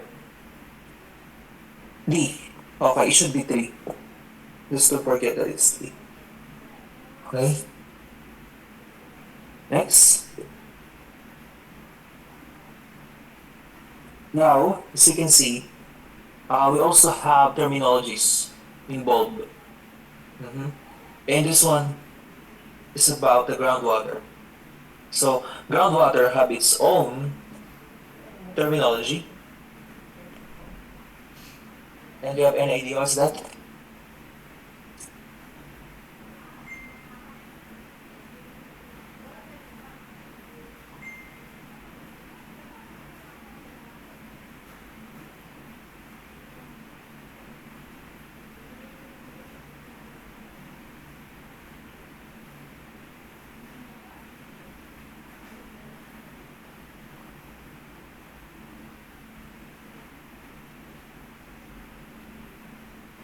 Okay. And that is phreatic water. Okay. Take note that water table is basically just the level of water. Okay. It basically pertains to the level of water we can get. The saturated zone is basically the wet zone. The bottom zone is where we can get the water. And while the phreatic water is basically the water that we can get. It can be accessible or non-accessible inside the ground. Okay? So it doesn't mean that if you have groundwater, you can access all of it. Hindi ganon. Okay? So you should be aware of that terminology. Next.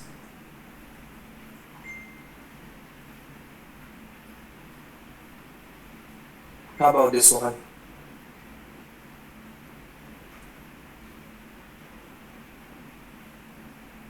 So this one is about the rice blast.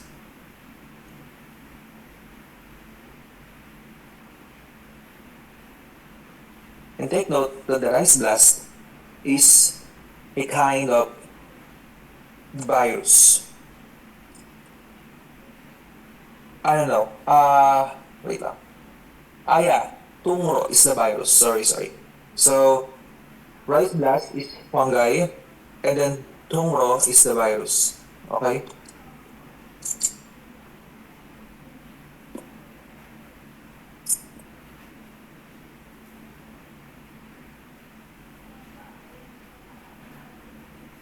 Then how about the leak blight?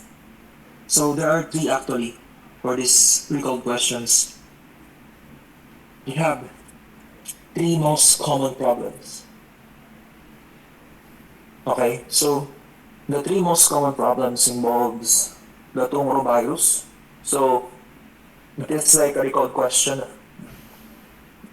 about the tungro virus that's 2017. And then what I encountered is the rice blast, that is for the fungi. And then there's also a question about the leaf blight. Okay, for the leaf blight, it is bacteria. Okay? Next.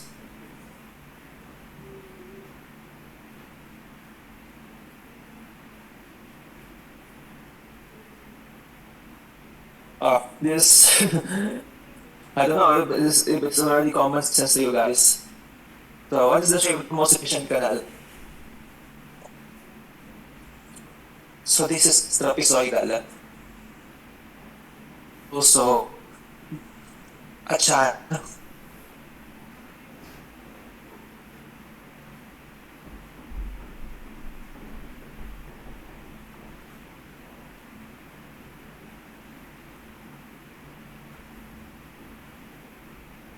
It's a calculation. But efficiency in terms of economics and overall, hindi siya yung number one. Okay? So that is semicircular channel. That's the reason why they end up designing a trapezoidal canal just in order to to copy how the semicircular channel works. Okay? Because when we do the calculation, circular or the semicircular have the perfect hydraulic radius. Okay? It is the most optimal. It is theoretically have the highest amount of hydraulic radius. And take note, hydraulic radius is computed by area divided by wetted perimeter. Okay? And that's the problem, because if you don't get the high amount of area per wetted perimeter, then your channel is not good enough. And the most non-economical channel is triangle. Those triangular channels are not too good. Why? Because they have limited area, but they have a lot of wetted perimeter. Okay? That's the reason why it is not too good to be used. It is not a good design for circular channels. As well as other triangular channels. They are relatively not good enough. So just don't forget about that, okay? Next. Now, let's proceed to some calculation. I suggest that you try to bring out your calculators and try to solve this one. Oh, by the way, you need to also ensure that when you're dealing with trigonometry calculation, you always need to ensure that your calculator is in radian. Okay? If you are dealing with trigonometric function, especially if your computation involves pi, then what you need to do is to uh, change your calculator into pi, or should I say radian if you're dealing with the pi. Okay, so you have cosine 8 over 3 pi. That's the answer. So you will have negative 1 half.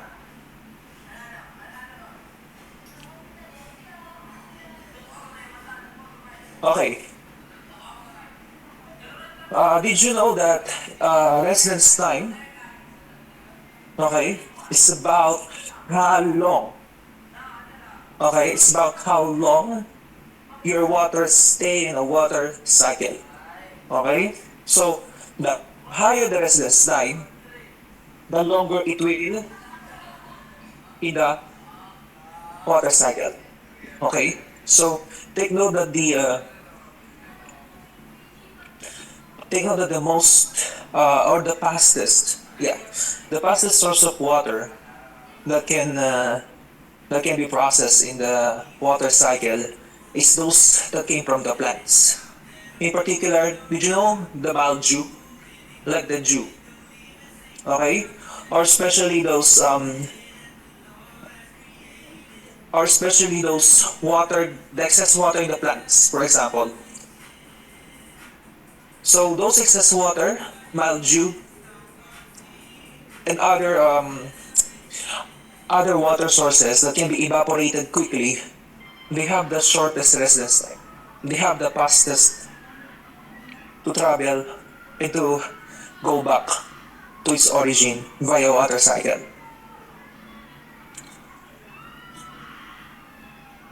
Okay. Now, the problem is not all of it, okay, not all of it can finish the water cycle that fast. And that's the question about this, which is the highest residence time. So, is it easy to evaporate the Antarctic ice? Or how about the groundwater, the glacier or the ocean? What do you think? Well, you might think that it might be the Antarctic ice or the glaciers because it is in solid form. But they are due to global warming, they are now being subjected to high heat, and then right now they are like, you know, evaporating quickly, and that's the problem. Like what is happening right now is that due to the global warming, evaporation becomes faster in this location, like especially in the North Pole as well as in the South Pole, and those locations that have glaciers. But the thing about the groundwater deep is that it's really hard to extract them. Okay? Those phreatic water. Remember? The past we called the phreatic water or the groundwater. It's really hard to extract them. And what will happen is that they have the highest residence time. Okay, so this is the one that I mentioned earlier.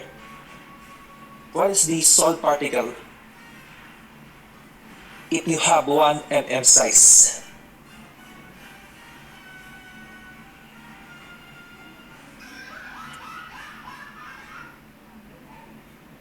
Right? So this one is a coarse sand. So this is larger than the sand. Okay? Larger than a common sand. Larger than a fine sand. Okay?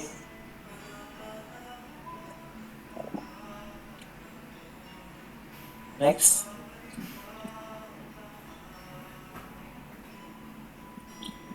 So how about this one? So this is about the direct runoff.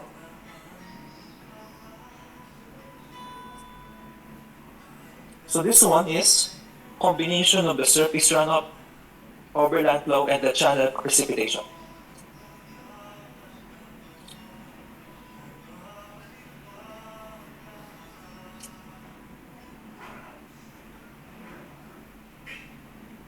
Okay, so what are the components of the hydro wrap?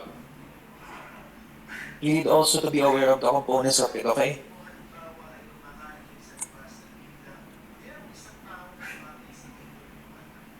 So this one is made up of three components: the overland flow, the interflow, and the base flow.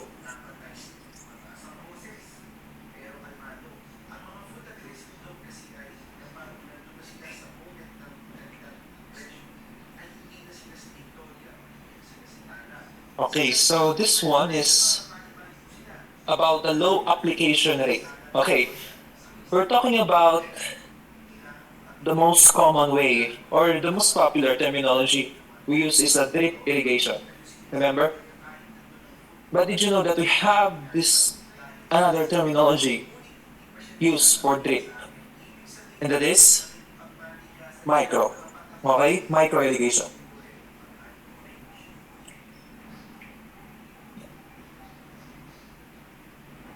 Okay, so there's a question about this. It is basically asking for the SFR depth. Do you have any idea what's the meaning of SFR? So when dealing with the SFR, that's the small farm reservoir. Okay. And then, they have a certain requirement in the PAES. And that is 0.75 meter. Now, I also included here the height for the sweep. Okay? Which is a small water impounding project. So both of them have the same purpose. Small farm reservoir and the small water impounding project.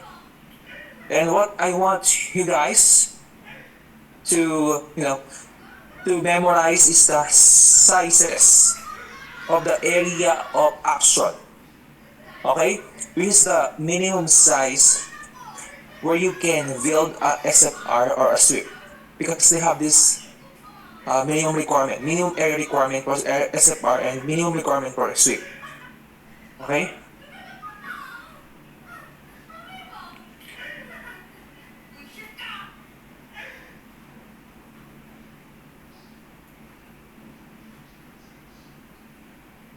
Now this one is artificially producing the subsoil. Okay? And then what you need to do is dig a trench. Okay, it's really, I don't know, but this one is really obvious. Okay? This one is like an animal. Do you know the moles?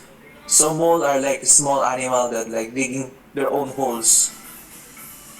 That's the reason why they call it as a mole drain. Okay. I am suggesting that you also need to review the book of Laput. So Laput is like the red book. Okay, this is a red book for elementary surveying by Laput, and you will see a lot of computations as well as terminologies used in surveying. And what you need to do is to review all terminologies because there is a recalled question actually about the surveying, like what's that? The different types of surveying in particular. So it was a recalled question, like the topographic surveying. They asked that. Okay, so it is clearly defined in the book of Laput. Okay, don't forget about that. Next. Oh, by the way, the question is about a sign by extending both arms. So this one is actually drawn. It was being drawn and it was being illustrated in the Laput book. And this one is all right. Yeah, just put it here, like the Laput book for elementary surveying. Next. We also have the inner and outer tube difference for the water bucket. So when we're using the rain gauge or the water bucket, it should be 10 times for the inner and outer sizes. because we use it in order to know what is the depth of the rainfall in a particular area. And if someone asks you what is the SI unit for rainfall, the SI unit for rainfall is mm. Okay, it is depth.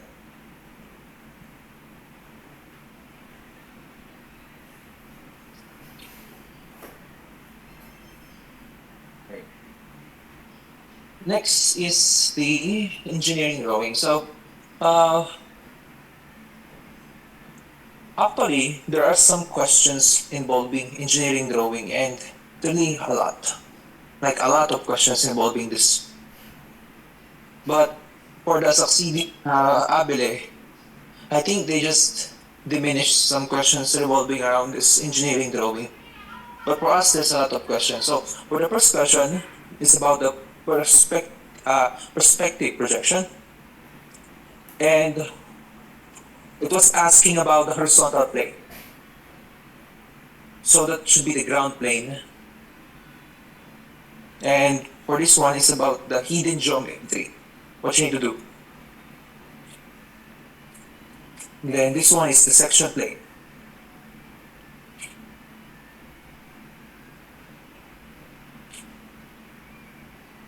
And then we also have here, this one. So it is drawn by isometric scale. Then it should be isometric projection.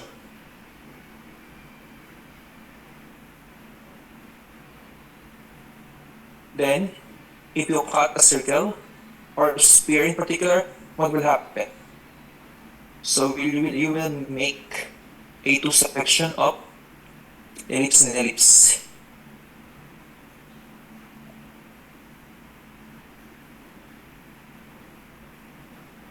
Now, actually, this question was based on PAES. It was also stated in the PAES that if you have a decimal point, then what you need to put first?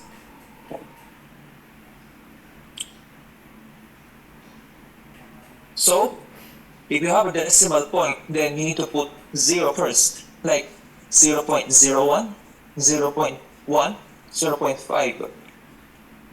It is not only 0.5, okay? Really clear to you guys? And also, this one. So, if you do the engineering drawing in AutoCAD, most of the students are like putting the dimension anywhere. But what you need to do is that there is a requirement that you only need to put the dimensions in what side. It was also stated in the PAES. It should be in the right.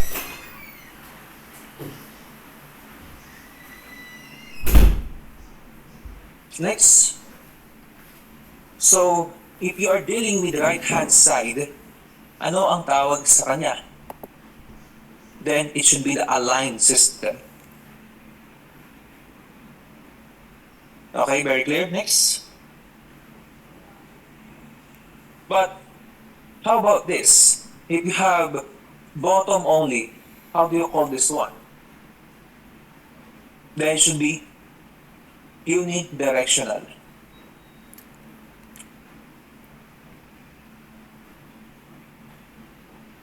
Okay, now try to read it carefully.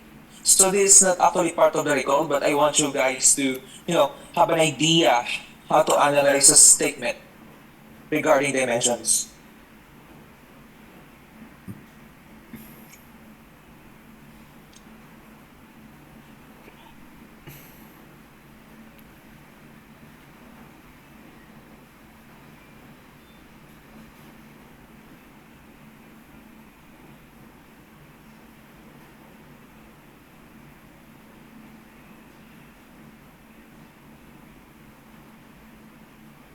So this one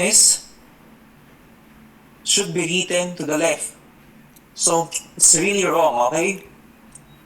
Just like what I've said, it should be always in the right side. Next. Okay, so structures component. It is called as the siding or partition wall.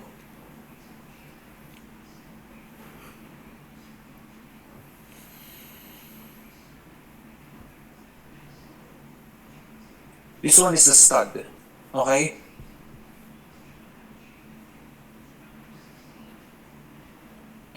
Next.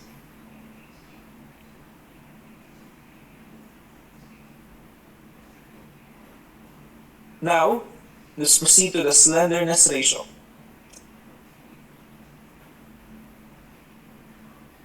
So, in the strength of materials, we have some definitions, right? Now, what you need to do here is to apply that idea. Then, it's basically the definition of the unsupported length over the minimum radius of gyration.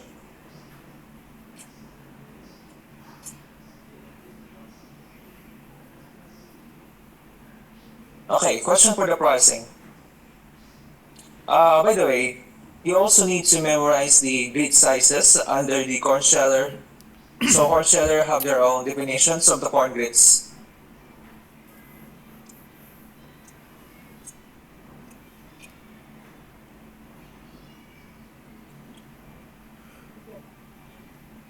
$14. And this one should be letter B, grid number 18. Okay.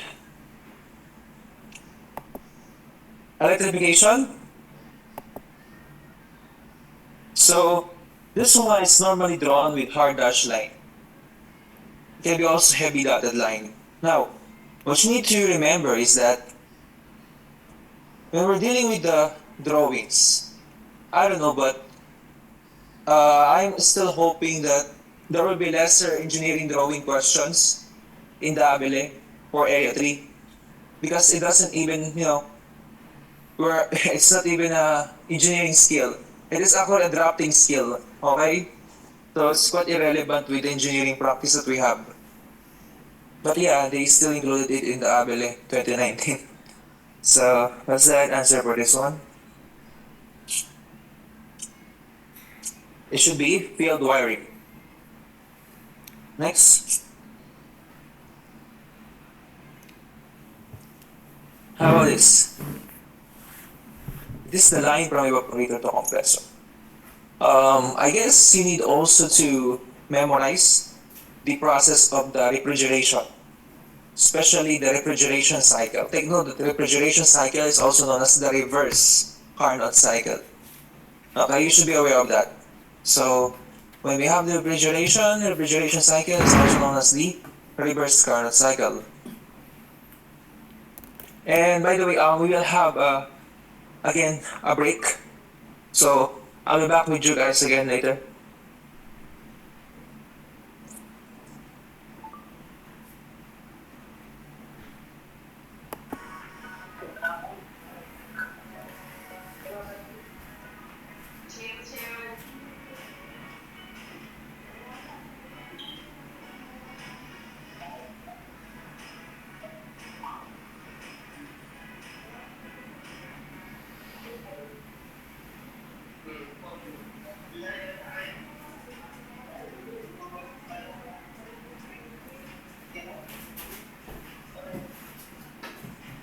Corre lang. Tama.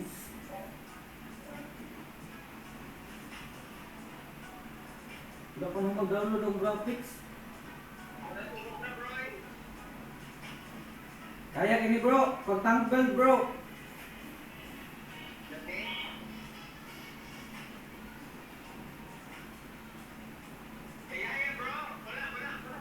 Hello guys, I'm still audible. Review bro, review mo yung online. Yes, Can you hear sir. me?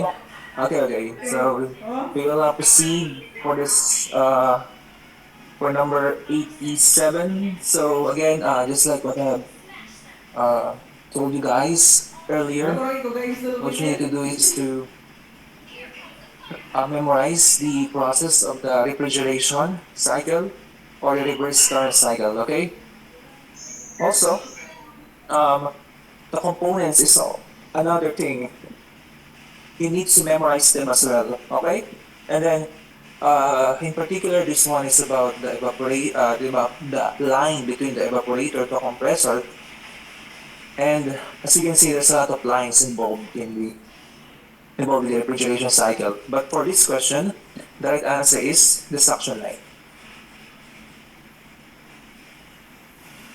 Okay, now for 88, it's basically the amount, okay? The amount of the mass of the water vapor, and it is divided by the mass of the air parcel. Now, what I want to emphasize here is, don't be confused with some terminology in the relative humidity, specific humidity, and other terms relating to it. What you need to do is to have some keywords. And for example, for this one, it's always about a particular mass of a particular air parcel.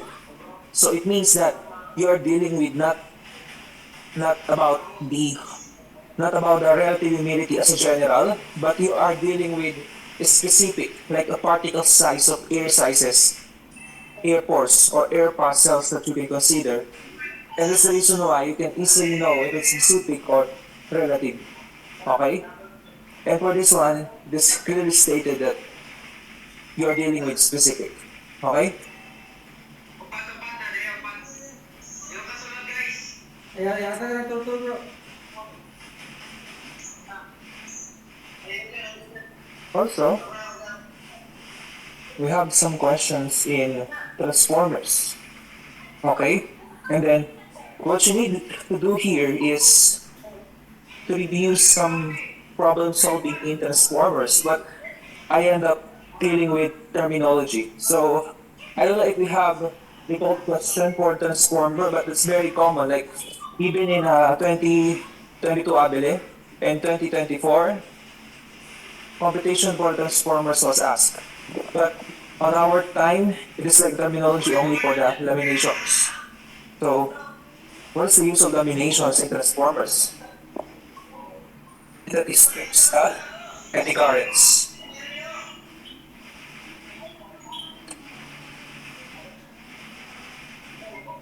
Okay, next. We also have the thermos. So it is like a common terminology in electrical installation. And this one is due to the high capacity, because if you have high current flowing, it means that you have higher capacity. But if you have decreased resistance, it means that you will have lower resistance, and you are not prone with thermal spotting. So only those circuits with capacity have higher chances of getting thermal spots in the air. Okay, this is very obvious. Convection process. Bigay So this is Tulad. Newton's law of cooling. So actually, board exams like divided into easy, average, and difficult. For the easy, most of the how can I say it? Um, most of the people failed the board exam only answer the easy question. So, for example, you ask someone reviewing for the Abele, then they can easily answer this question. Like the log of burning convection process, they can easily answer that. Okay, because this question is part of the easy question. And most of the most of the students that will fail the board exam can only answer easy questions. Now, what are the moderate questions? Moderate questions are those questions that can be answered easily by, by those who reviewed well, and those people that don't review well, that will fail the board exam, can answer it correctly. For example, PAES question. So, they are moderate questions actually. Moderate since some people that didn't review well cannot answer that, but the people who really learned a lot, especially memorizing the PAES, can answer that correctly. And those people will pass the board exam. They will become engineer by December. For those difficult questions, actually that's the top-notcher question. So we call it as like top-notcher question because they're like hard question. They might not be computation. They can be also, they can be also hard objective question. And those questions will determine if you will become part of the top or not. Okay. Okay, so let's proceed. Sige, sudah. Sudah.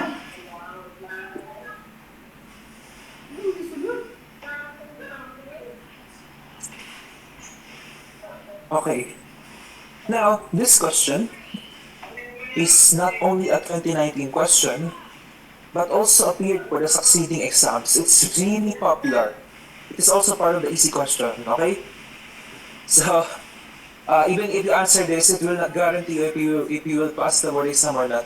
Because like I said, there's a lot of easy question and Pulag. most of the people that fail the board exam can answer the easy question, but in the end, fail to answer the moderate and difficult questions. So this one is easy question, and the answer for this one is perfect diffusion. So most of the common question in the board exam, like the most popular question are the easy question. Most of the ability takers can answer that in any part of the Philippines. They can easily answer that question. There's a lot of question. There's a lot of easy question. For example, another easy question in the board exam is the lighting intensity for the livestock. Kahit sino tanongin mo sa iba't ibang lupalop na ave, they can easily answer 200 laps. And that question is an easy question. Okay?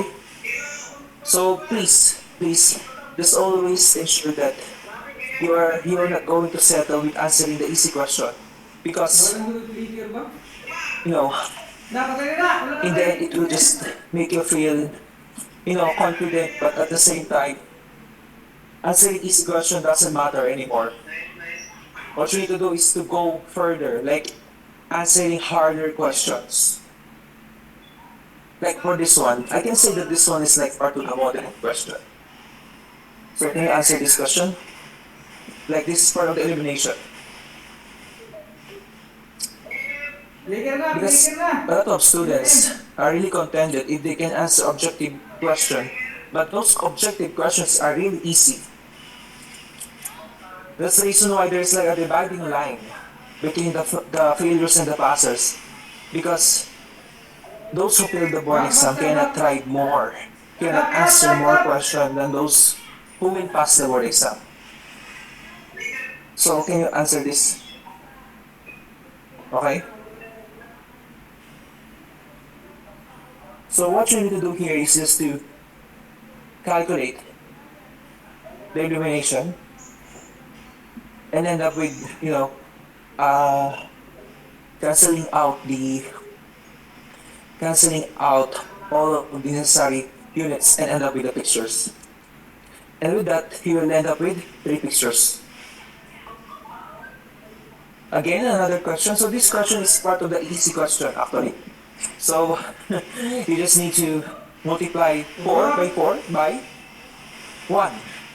And you will end up with 4 meter.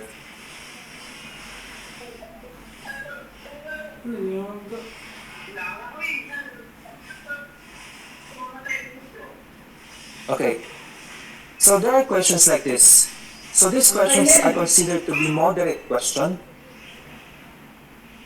even though they are just objective question. They are simple question, but it's really hard to identify what is the right answer if you don't review anything about it. Okay?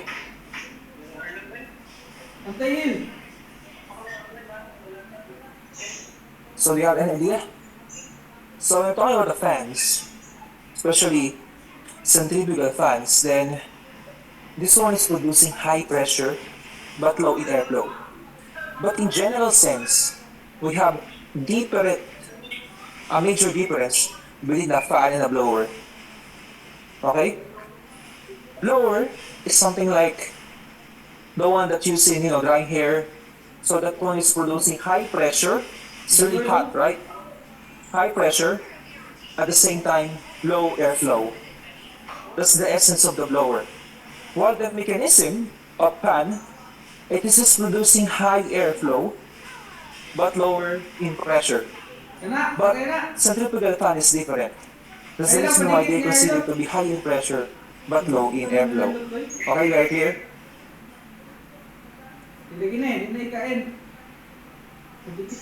Okay, how about this? Ideal gas. How ideal gas behaves.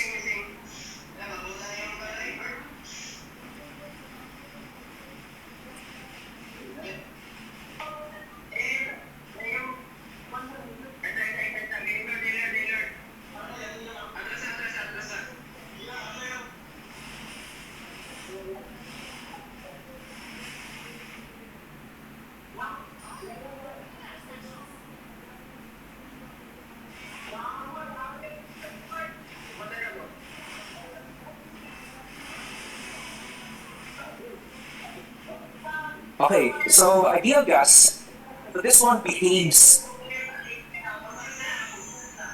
if we consider high temperature and low pressure. Why? Are you aware of the different gas laws, right? So we have uh, we have the Boyle's law. Okay, the T1 P1 is equal to E2 P2 for the Boyles. We also have the Gay-Lussac's. Okay, that is T1 divided by the T1 is equal to P2 divided by P2, right? Now, the question is, this one is about the Gay-Lussac's, right? Because this one involves the relationship of the pressure and temperature. So this one is Gay-Lussac's. How about Charles? Charles' law. That's not the one that involves Kit, Adam! the volume and the temperature. Okay, very clear?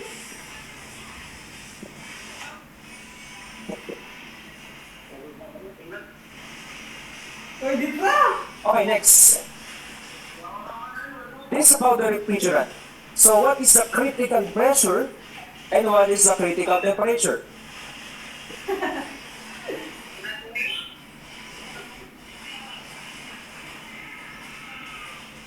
So take note that both of them should be high in pressure and this must be also high in temperature. Why?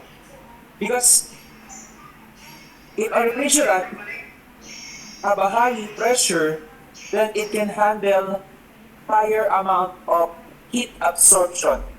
Okay? Galing tagay ng marksman.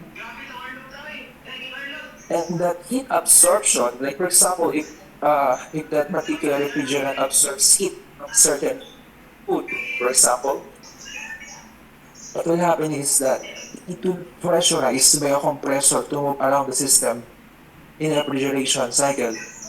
And what will happen is that it will have high pressure, but the refrigerant must also have high critical temperature because if that particular refrigerant cannot absorb high amount of heat, then it is not a good refrigerant.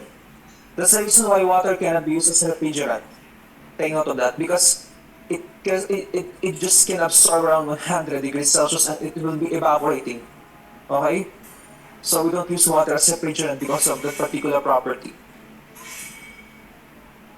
Next. Now, what about this? It's about the peanut sheller.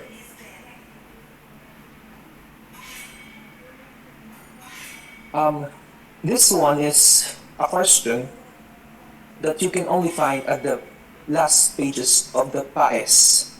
Like in the standards, it is not even at this middle part. It isn't even at the introduction or definition of terms. Well, you can find this one at the annex, at the very last part of the standard for PAES for peanut sheller. It's really hard to find. Okay, even for me, when I try to search for the right answer for this one, I'm really having a hard time checking where it was located. But it was located at the annex. And if you try to check it, then you will see that it is around 0 to 30 meter per second for its velocity meter. Okay? Next. Question about the warehouse. So, I'm hoping that you're already aware of all the standards involving the warehouse. So what's the answer for this one?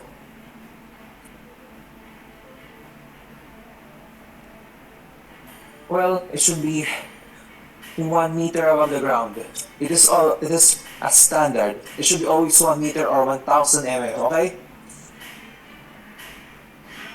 Oh, another thing is that I'm asking you guys to memorize all the components involved in the psychometric chart. Like all the lines.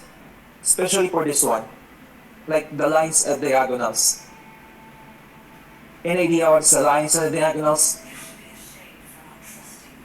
But So, we have the wet bulb. Now, my another question is about the x and y axis. Well, there's a lot of students didn't bother to check the x and y axis of the psychometric chart. But if you try to check the x axis, you will find dry bulb for that. Okay, you will see the dry bulb on the x axis, but it is also represented by the horizontal line. I don't know, vertical line. Okay, take note, x axis is represented by dry bulb, but the vertical, okay, the vertical is also represented by the dry bulb. Okay? That's really obvious because if you try to check the psychometric chart, the x-axis is always at the x-axis is always at the representation of the dry bulb, while the vertical is always pointing at the x-axis. And therefore, they are considered as only one component representing the dry bulb temperature. Next, rise pressure. So there's also duration as last 2019. And usually the duration of the test for a pressure is around 1 hour only. But take note, there's also trial and other stuff that you need to remember for this, okay? So please try to memorize the MOT involving the popular machineries we use in the Philippines. The thresher, the dryer, the rice mill. Yeah, that's really basic. Like only three machines. Okay na yun. You can also include the shellers if you want to.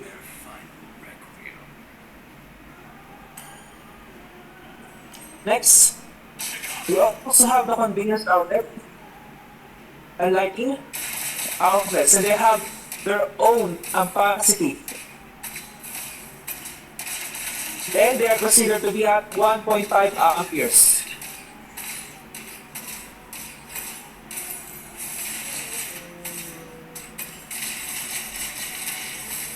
Okay, so let's proceed to the FMR. So, you already know what are the common standards used in the FMR, so try to answer this please.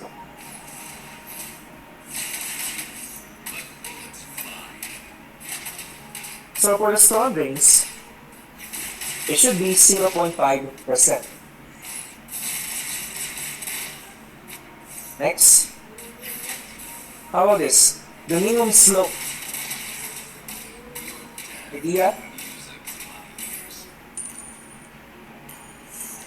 Well, for the maximum slope for the road shoulder, it should be 4. Okay?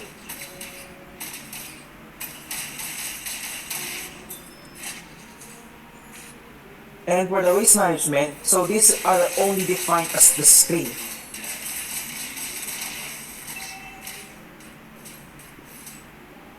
So it is synonymous with the screen and the strap for minutors. Okay?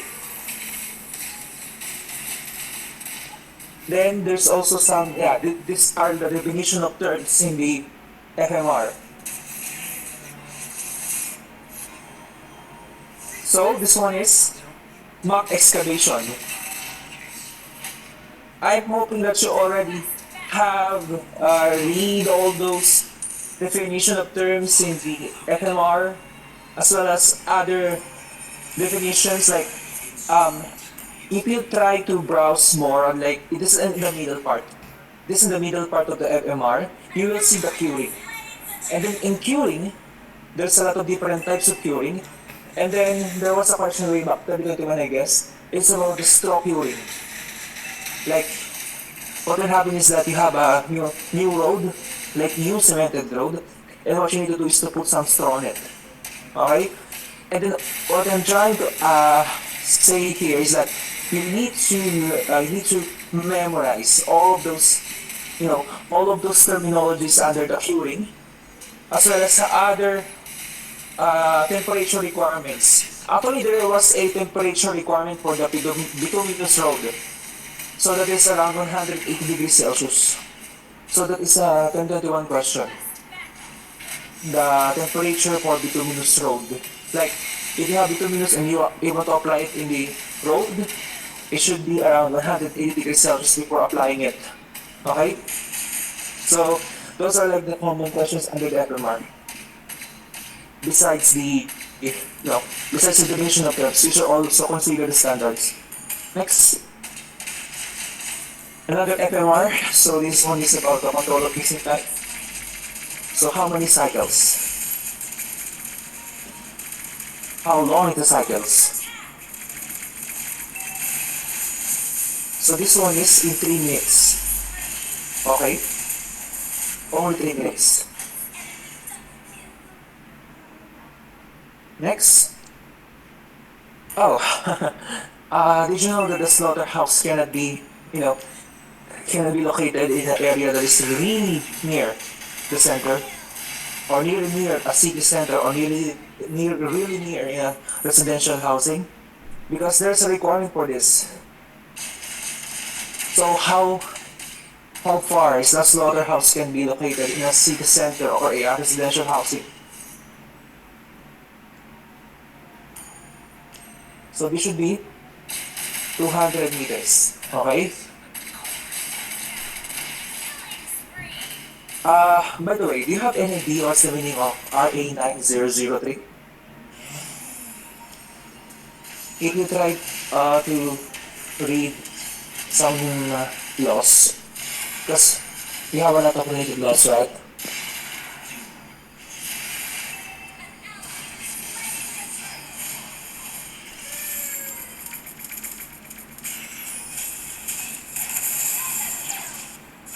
And then, kindly tell me what is the meaning of 900, like the definition of that.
Hello, nawala ka guys.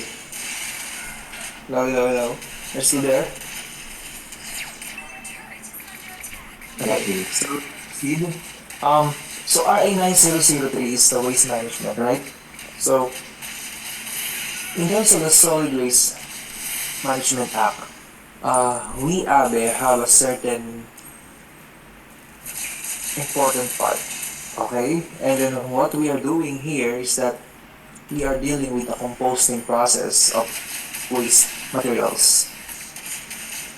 Okay? Let's proceed now. Uh, Again, another question about the pressures.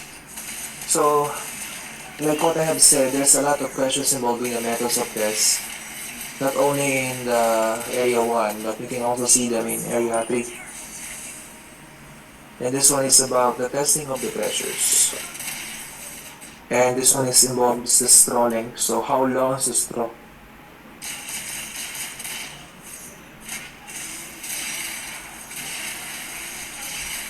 So the straw should be 45 to 50. Okay? Next. How about this? It measures the ability of the machine to move the hulls. Okay, it's very essential that you already read the rice mill terminologies. Like there is PAS for the rice mills as well as the method of test. Okay? And then you will also see some kind of computations around the coefficient of wholeness as well as the coefficient of hulling in that particular PAS. So I'm hoping that you already try to read the PAS for rice mills. But for this one, what you need is the coefficient of wholeness, which is the ability to remove the hulls. Okay? Next.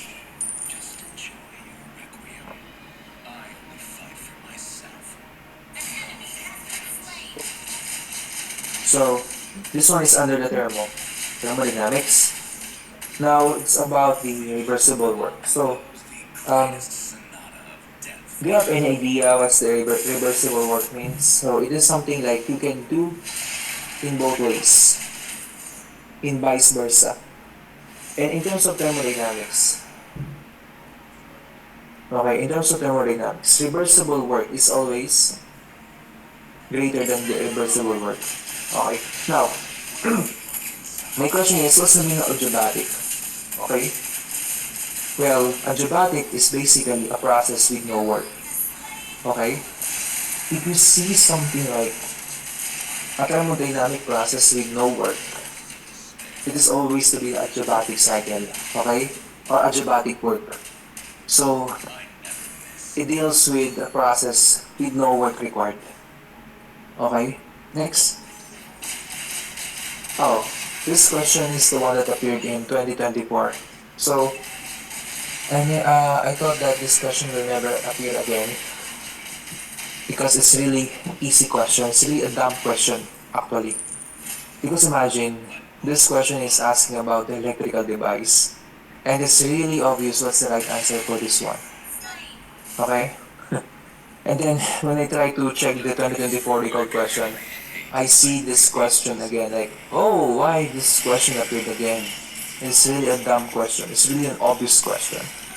But yeah, so this question is the easiest question in ABELE 2019 as well as ABELE 2024. And the right answer for this one is the junction box. Very obvious. Even elementary student can answer this one. Okay? Next. DO. So, how about DO? Any idea? So, when we're dealing with dissolved oxygen, it is lowest in the sunrise. Okay? Because sunrise is quite cold. You know what I mean? So, since the choices doesn't include the night, then the coldest weather Bro, here, or kaklase kami, the bro. coldest temperature around this time is the sunrise.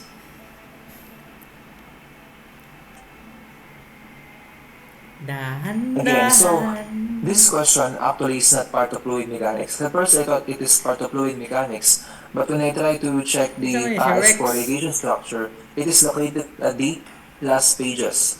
There was even a table discussing about this.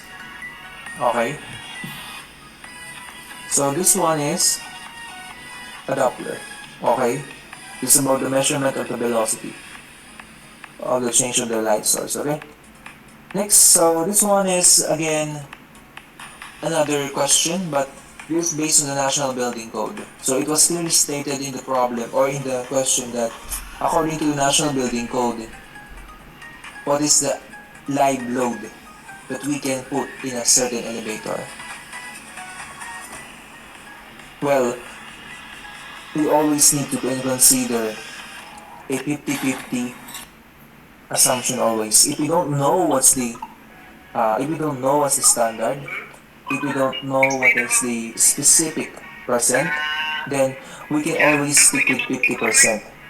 Tandaan Nakadipulog nyo bro. that there are times that you don't Nakadipulog. have any idea what is this particular percent about, what is this particular standard is all about, but if you try to look back on it, Gahe ko Andron.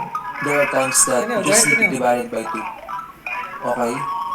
That's the reason why you don't need, it isn't always about the specific number. There are times that you need to, you need to follow the rule of thumb. And the common rule of thumb is basically 50% assumption or divided by 2 or twice. Okay? That is something like a common thing. That's the rule of thumb. Next, what about the per CPM terminology? Any idea about this?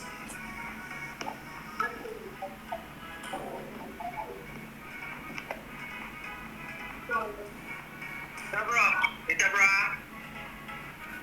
Nick, pala Nick. Hoy, ako ra. Show. Ha? Hey bro. Hey bro. Eh. I will choose my own path.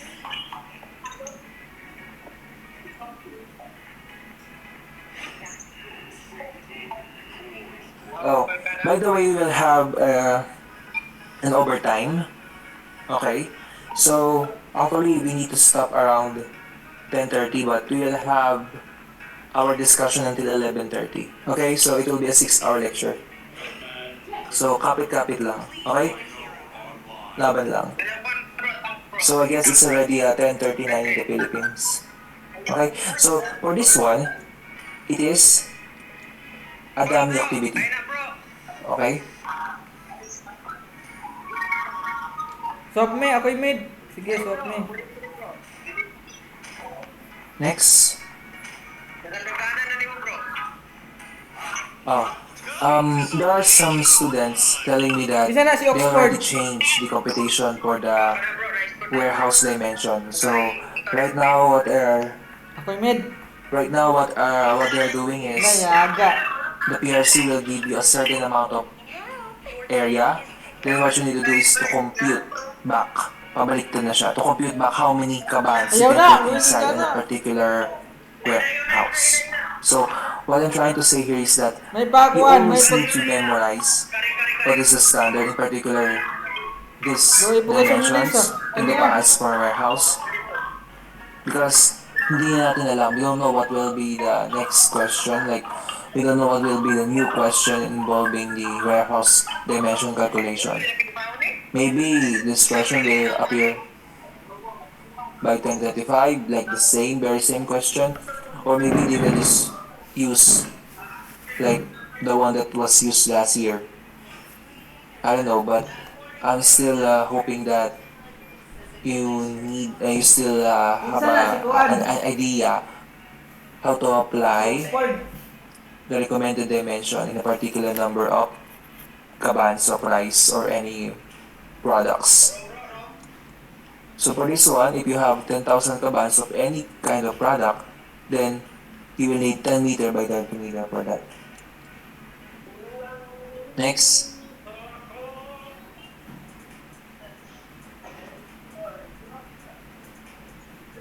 So this one is about the environmental friendly refrigerant.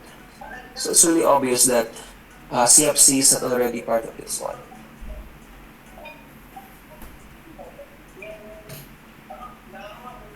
Therefore, it should be HFC. Okay? Now my suggestion is also try to search for the meaning of this. It is hydrofluorocarbon, while the CFC is the chlorofluorocarbon. Okay? And that's the second question, which is the refrigerant destroying the ozone layer. It was also presented in the board exam, like they are uh, around number 30 and 31, so magkasunod lang talaga sila.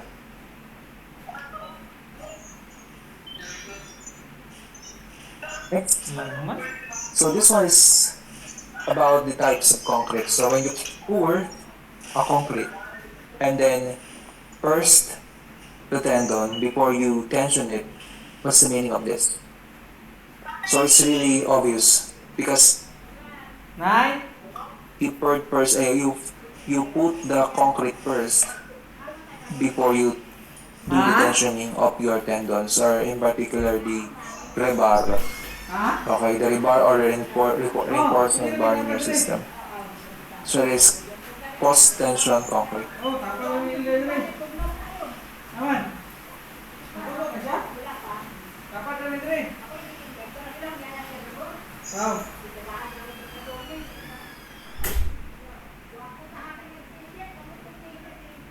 Oh. Okay, next question.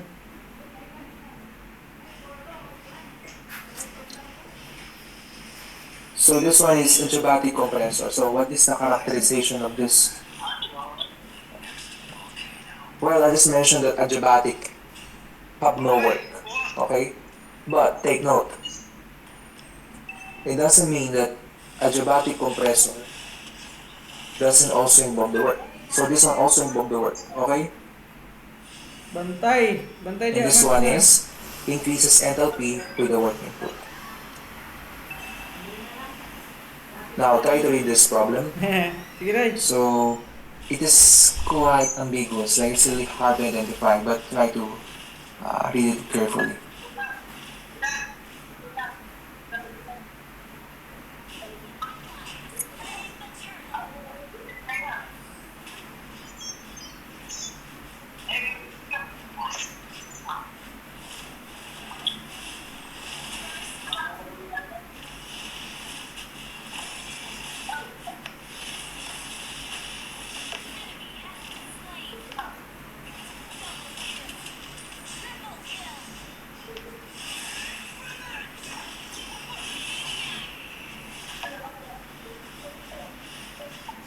Okay.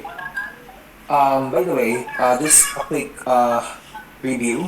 When we're talking about the slab, it's basically the horizontal component of a structure.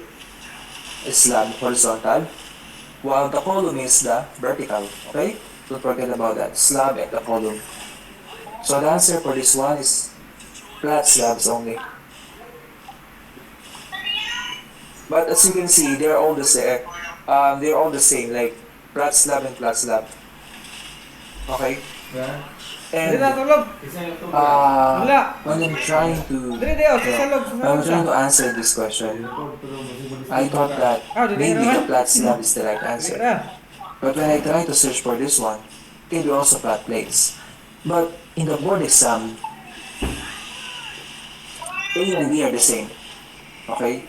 So even though I try to shade A or B, I don't know what's the right answer for this. So what I did is that, okay, I will just answer flat plates para maiba. Okay. But yeah, you have your own decision if you found or you see this kind of question with the same choices, like A and B is the same. Yeah, you have your own choice if whether you will just Pwede mo na answer makuha it naman na directly, sila alam. Ako na nang like kanon rin yarin. bahala na kung sino si flat slab talaga, whether A or B, Pwede na or ni siya. Ay, ganahan you ka na will sa do babaw. is you will do something like you will answer a different question. I mean, you will answer a different choice of that particular question. Okay? But for me, what I did is just put flat plates as the answer. Okay? Now, I will give you a time to answer this. Why? Because this is a really important question. Not only that this one appeared in our time, but this one also appeared in 2022. This is about the solar power computation.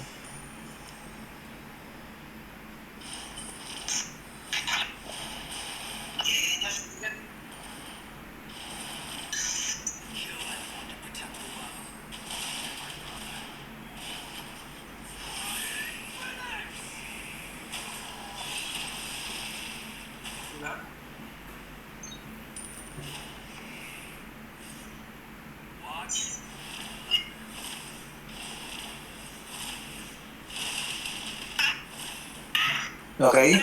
Kamusta? So, I'll give you some time to answer this.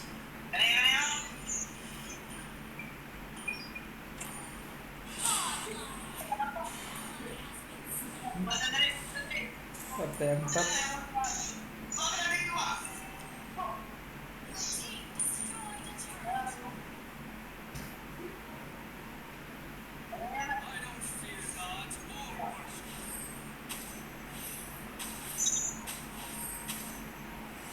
Suga naman Roy.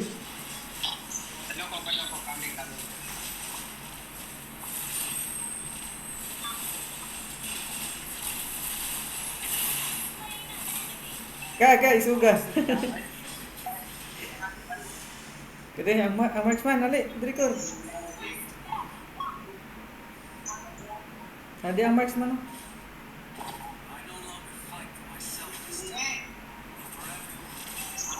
Patay ni. Clear lang minion. Clear minion. Okay. So, let's see. So, this is 240 watt peak. Okay? Ako mo'y nakuan, napaon. Next. Okay. Oh, by the way, just remember that there is a recall question in 2024 which is about the Lambert. Okay? Lambert is actually the same with the Lux. But the Lambert is like a smaller unit. It is Lux per cm squared. Really small unit. While the Lux is like lumen per meter squared. While the Lambert is lumen per cm squared. So it has smaller amount of area. Okay? But now, what I want to show to you guys is the question which is the same, okay? Which is also the same, like the terminology about the illumination, but this one is about the luminous flux that was received by a unit area of the surface. Okay? Kadung na may mga chicken. Baksa, bak. Baksa, bak. Padulong na may. Kami na puy-puy.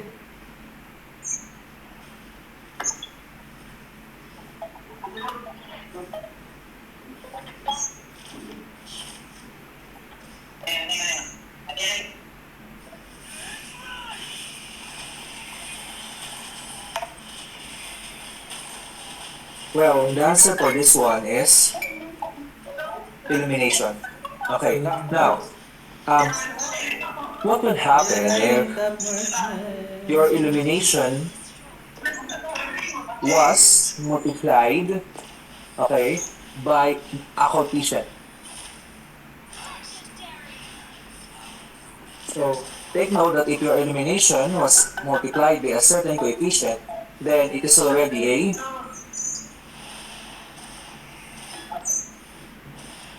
luminance. Okay?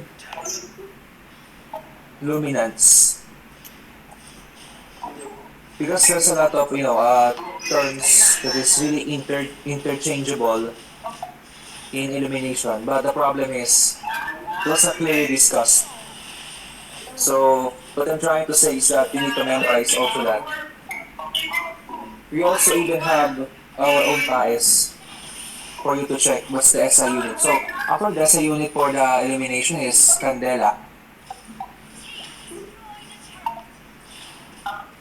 Okay, so just try to check the particular PAES for the measurements or the SI unit for different types of parameters we use in ABE. Next. So this one have the highest conductivity and lowest resistivity.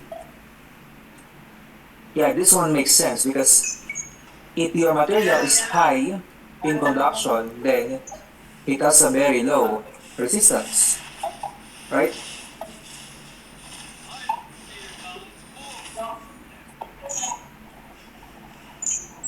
So this one is silver. Okay?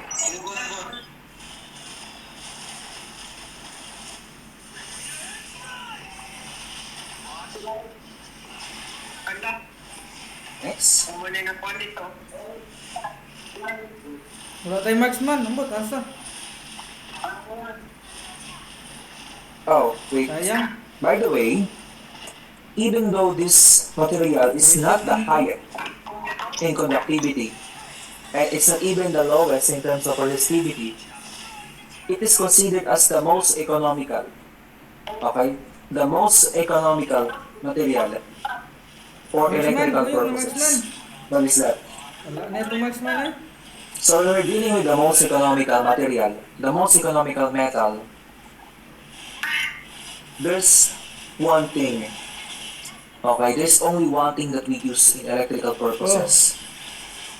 Because of its cheap price, because of its availability, and because of its abundance, that is the copper. Okay? That's the reason why most of the wires in the Philippines and all over the world are using copper as their material for wiring. But there are also some countries that are using aluminum. Okay?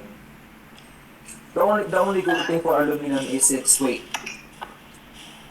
But copper is still good in terms of conductivity and Siguro ako resistivity. ng pagkuhan. Next.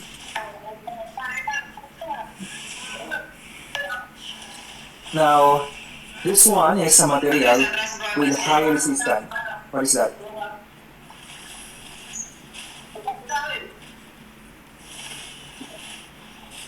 So, if your material have high resistance, means that it resists the flow of electrons, it resists the flow of heat, and that is the insulator. Okay, just a quick flashback for the 2021 question. So, on 2021, there was a question about the Balik, ang best dami. insulator among a certain group. Okay, so there is a, I don't know, but there is like different types of metals, like for example, copper, silver, rubber. Rubber was also included, I don't know. Yeah, maybe, yeah. They also include rubber, I think. So there are two metals and then there are two insulators. Like you have the aluminum, the copper, rubber, and mica. Okay? Now, there's a lot of students, like, they have a hard time distinguishing what is the difference between mica and rubber. So, some of them answer that the best insulator is rubber. But sorry to say, they lose 1 point already. So, it's not the best insulator, okay? The problem with the rubber is that it has low capability to handle thermal spot. Okay? So, it's not too good in handling high temperature, high temperature electricity transfer. And that's the reason why mica is the best. So that's the right answer for the 2021 recalled question, mica. Okay? Imagine there are only two choices, like C and D is metal, so slash out na agad yun. It's either A or B only. But yeah, most of the students failed to answer the correct answer because they just overthink that it might be rubber, but the truth is it should be mica. Okay? M-I-C-A, mica. Okay, next, advantages of the AC to DC.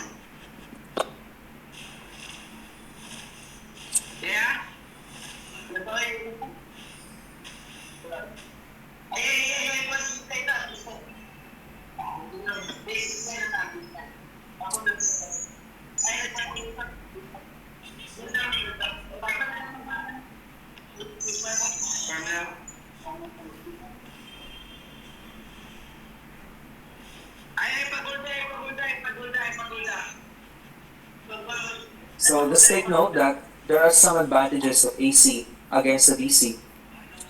But there is only one thing that you need to remember,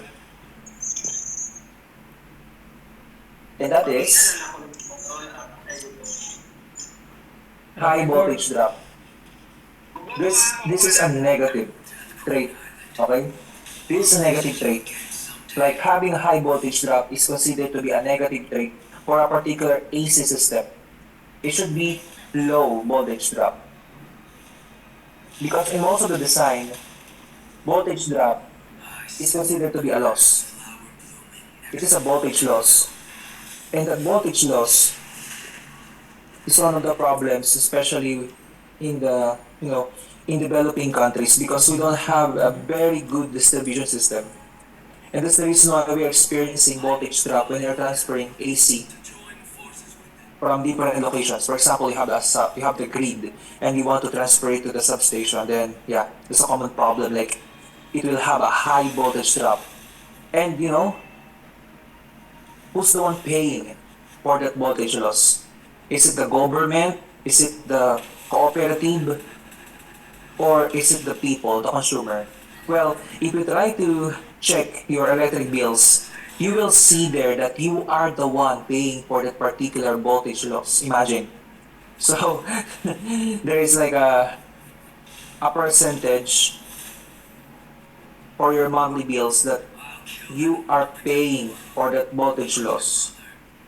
But it's not our fault, right? It's not even our fault that there is a voltage loss because it's the problem of the government because of the poor management of the electrical system, the poor management or poor construction of the distribution system.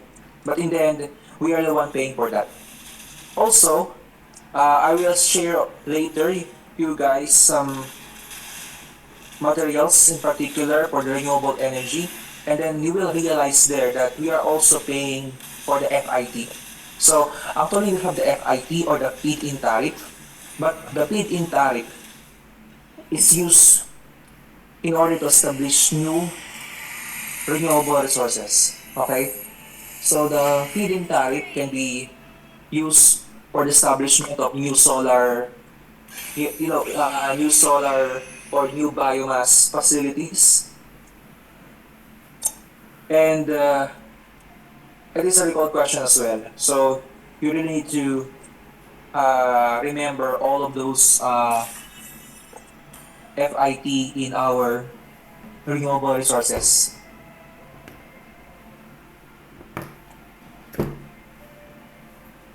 Okay, next. Now, this is a movement from higher concentration to lower.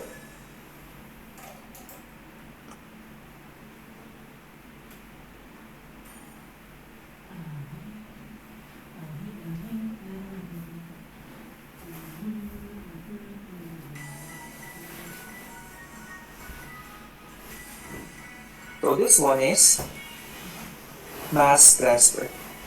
Okay? Now, my question is, do you know that there are three types or three modes of mass transfer? So you're really aware what's the different types of heat transfer. Like we have the convection, the conduction, the radiation, but we also have mode of transfer in terms of mass transfer. Now, the mode of transfer in mass transfer are convection, like the same. It is really the same with the convection process in the heat transfer. So for the mass transfer, we call it as convection also. We also have diffusion, okay? And then we also have, it is like a different terminologies, but I just want to call this one as, what is that again? Diffusion, convection, and then it is something like, wait a minute. Yeah. So if we have diffusion, we also have convection. Then the last part is something like a hybrid. So if we try to search for that, it has a lot of terminologies. Like there are some cases that they call it as something like letter C. Yeah, that's it. So this one is called as It's not conduction. Confusion. Yes. So this one is like a hybrid process, where it's like a replacement. Okay, it's like replacing one component to another component, not by a mass, but it is like some sort of combination. Okay, some sort of combination of the heat and the mass. It's different from the convection. Okay, so we'll try to search for that one. But yeah, that question was like asked on the 2024, but the right answer for that one is diffusion. So, kung hindi ko malilimutan eh. So, the right answer for that one is diffusion. So, I tried to search for that, and then um, it is the most obvious question. Like, they try to put convection, radiation, conduction, and then diffusion. And then, the only thing that is like different, okay, the one that stands out of the list is the diffusion. And then when you try to search for that, you will end up knowing that diffusion is one of the mass transfers. Okay? And then, convection is also part of the process. Okay, so it's actually three modes, but there are some, there are some studies that telling that it is around four modes of mass transfer. Okay?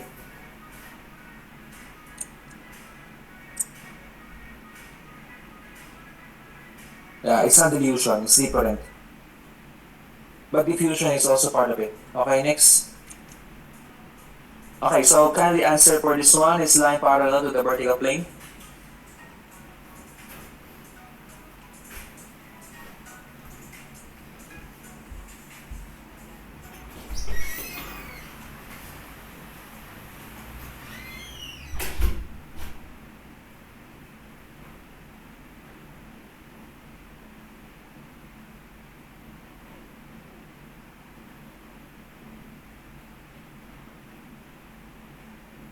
If you notice, there's a lot of engineering drawing in Abele 2019, and it's really obvious because, I don't know, but the PRC really into engineering drawing by the time, or they just uh, get a lot of, I don't know, maybe in the draw lots, they get a lot of questions involving engineering drawing. But we will see, because by 2024, there is only one question. Like, it's only about the asymmetric projection. But I guess maybe by 2025, there will be no question revolving around engineering drawing. Because I always say that engineering drawing is not basically engineering. It is just basically drafting. Maybe they should add some AutoCAD. Yeah, that's more like of an engineering skills that should be asked in the board exam. Okay? So for this one, it's the frontal line.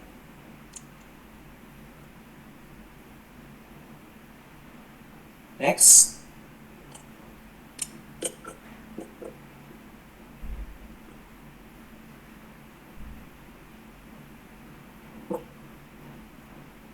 So this is also a question involving around the yeah.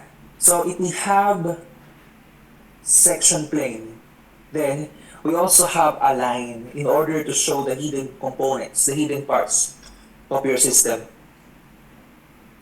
So that is the hidden lines. Very obvious. Okay, next.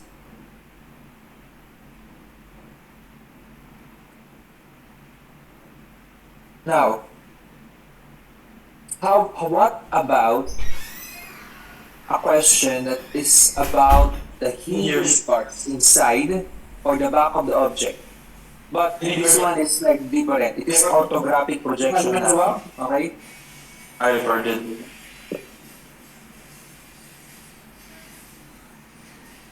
Check 100% orthographic projection or representation. That's 19. Tama. So this one is dash thin line. Now, it doesn't matter if you try to memorize all of the terminologies in engineering drawing, but what I really want to say is that there's a lot of things to memorize in Area 3. And you don't need to, magpakatulubhasa for the engineering drawing.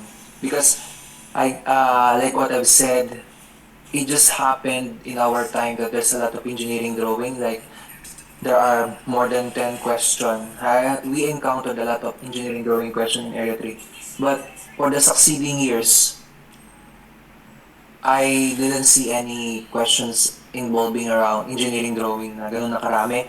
Because 2024 maybe that's the most frequent. Like, in 2024, compared to another years, engineering drawing was like two questions or one question only. But in Abele 2024, I noticed that there are three questions. Like, they have the question about the orthograph, about the symmetric projection.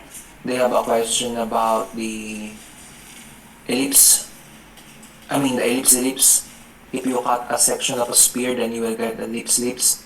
And then there's also a question about a line. Like, for example, different types of line. So, it's around three questions. And that's the highest number of engineering drawing question compared to the previous years, because 2021, 2022, and 2023 they don't have that much of engineering drawing questions. So yeah, what happened is like we have 2019 10 question, 2021 no question, 2022 and 2023 the same, no question about engineering drawing. It just happened that there are three questions that I noticed in the ABELE 2024. So, it is different also with another questions from the AutoCAD. So, it is like a different set of question. It just happened that maybe the PRC just got some questions from the engineering drawing, and then they just put it in the in the questionnaire. We don't know. But still, what I'm trying to say is that you try to memorize, but you don't need to put a lot of effort in this particular subject. Okay? It's not high yielding. 3 points, 2 points, well, it is still a point, but you have a lot of things to prioritize first compared to, you know, memorizing a lot of engineering drawing terminologies. Next. Okay. Now, this is the one that I'm trying to say. So, if you have hidden lines, then how about those used to outline? Okay? Hidden lines that represented, okay? In order to outline. Okay? So that is the dash tick.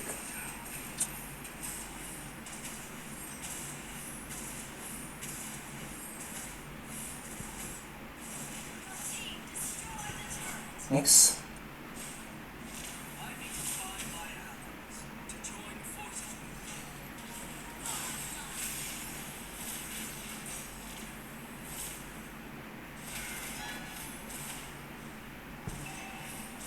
How about this? So, right now, I'm presenting to you some questions around engineering drawing, but this one are not asked in the 2019 ABELE. So, I'm just presenting to you a lot of questions involving engineering drawing, but this is not part, okay?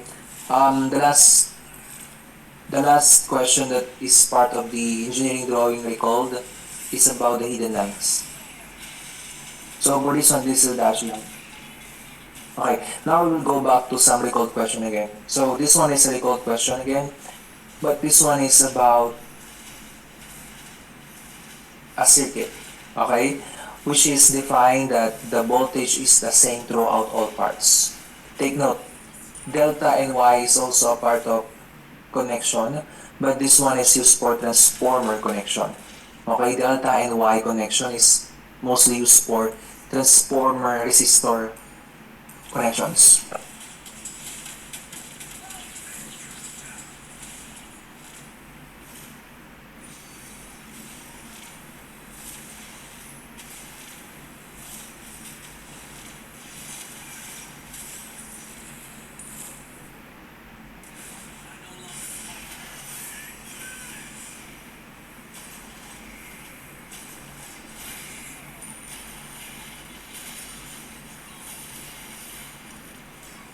So this one is parallel. Okay? Do you still remember how do you still remember the lecture for the electrification? So, as you can see in the electrification subjects that we have, parallel connection in resistor is the same with parallel connection for the inductor. Remember? But my question is, how about the capacitor? Do you still remember for the capacitors? So capacitor is the same, not in, no, capacitor is the same in series. So the series of capacitor is the same with the parallel of the inductor and parallel of the resistors. Remember?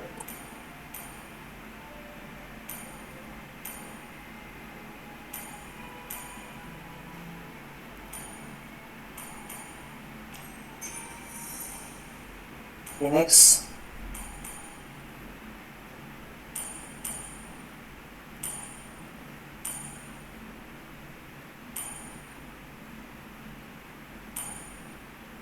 And finally, okay, another question for the engineering drawing is about this question.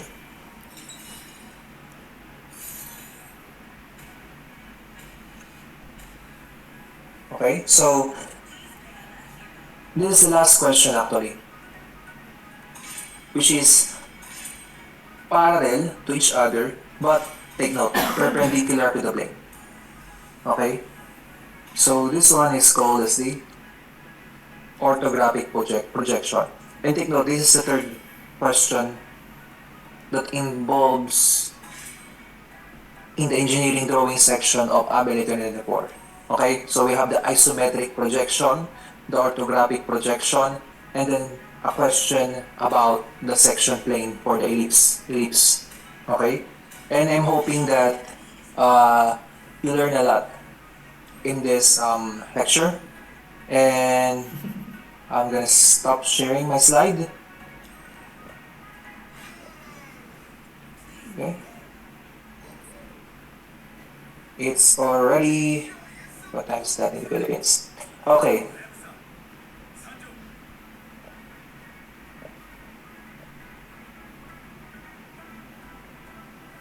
Buhay pa ba kayo guys?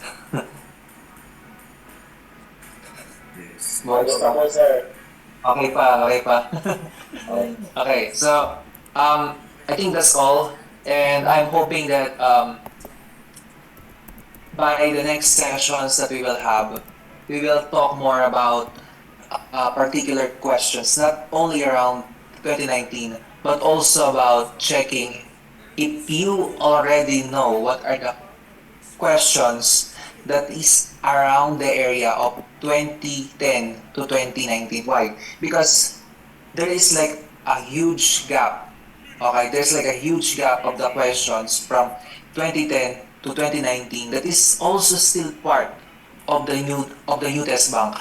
They told us that last 2018 that the PRC already changed the AG-N to ABE, right?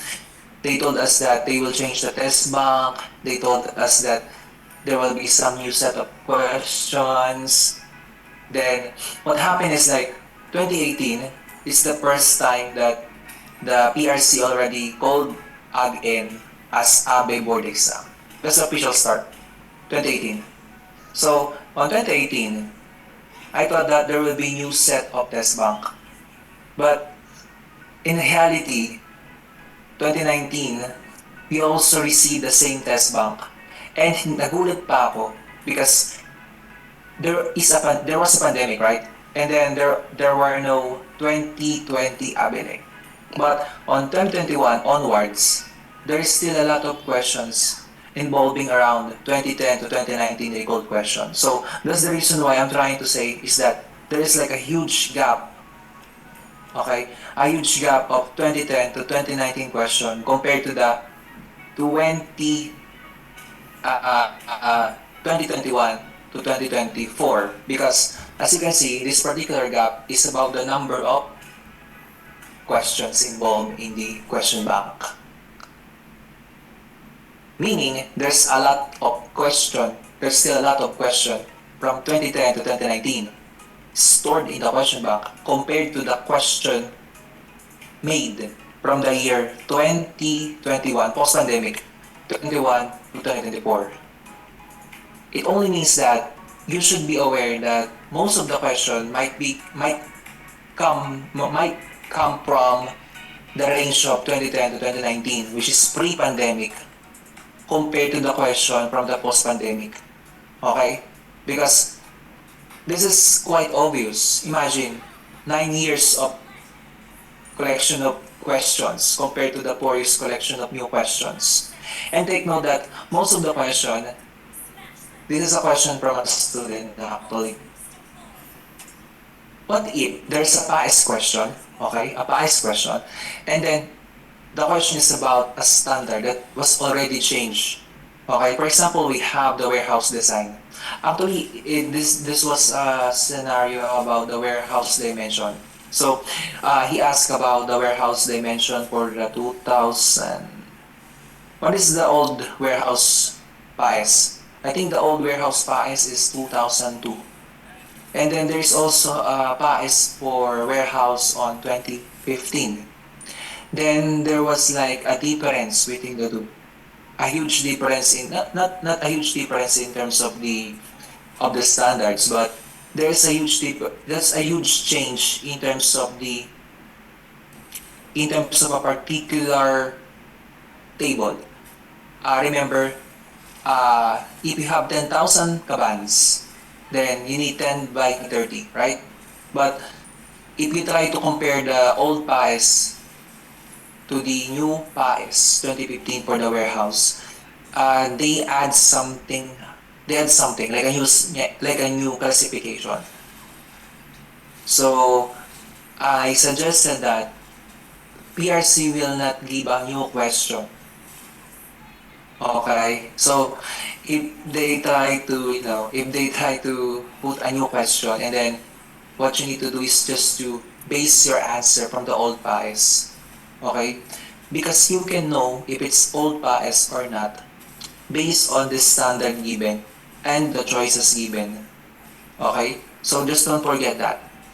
Another thing is that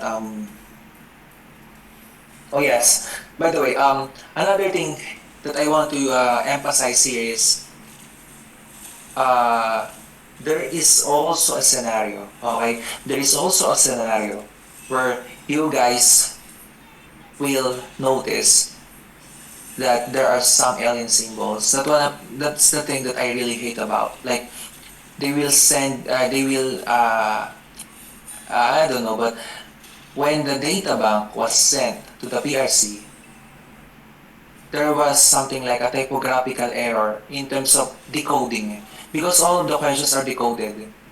I mean, encoded and decoded. And then in terms of encoding symbols, there are some units or there are some numbers that cannot be transformed directly. Okay? That's the reason why there is a scenario where you can, or where you will notice that some of the old board exam question have this kind of problems, like they call it as alien symbol, but actually it is only part of this particular problem in the PRC in terms of encoding and decoding of their test papers. Okay, now,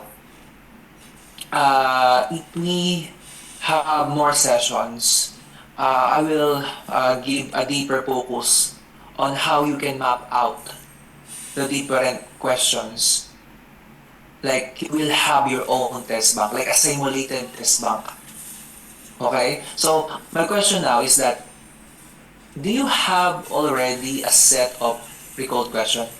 Like, be honest. Okay? So, be honest, you have already the list of the recalled question? Yeah, that's very nice. So, what I'm trying to do here is that if you already have all of those questions, since from 2010 to 2024, then you need to map out.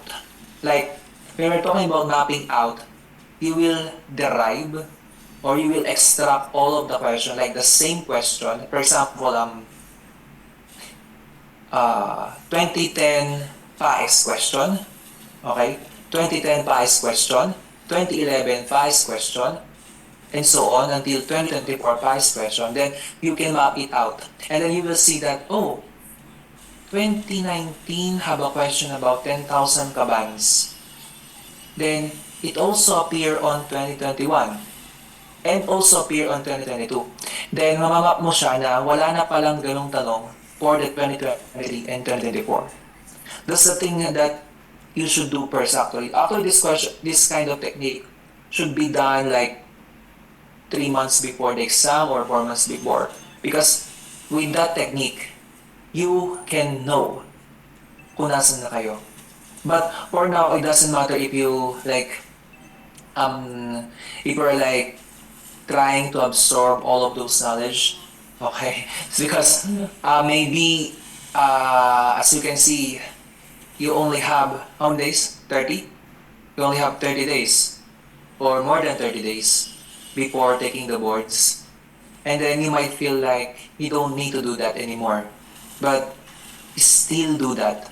It will help you to, to know that, okay, eto pa pala yung kulang ko. Oh, okay, I'm having a problem in this particular area.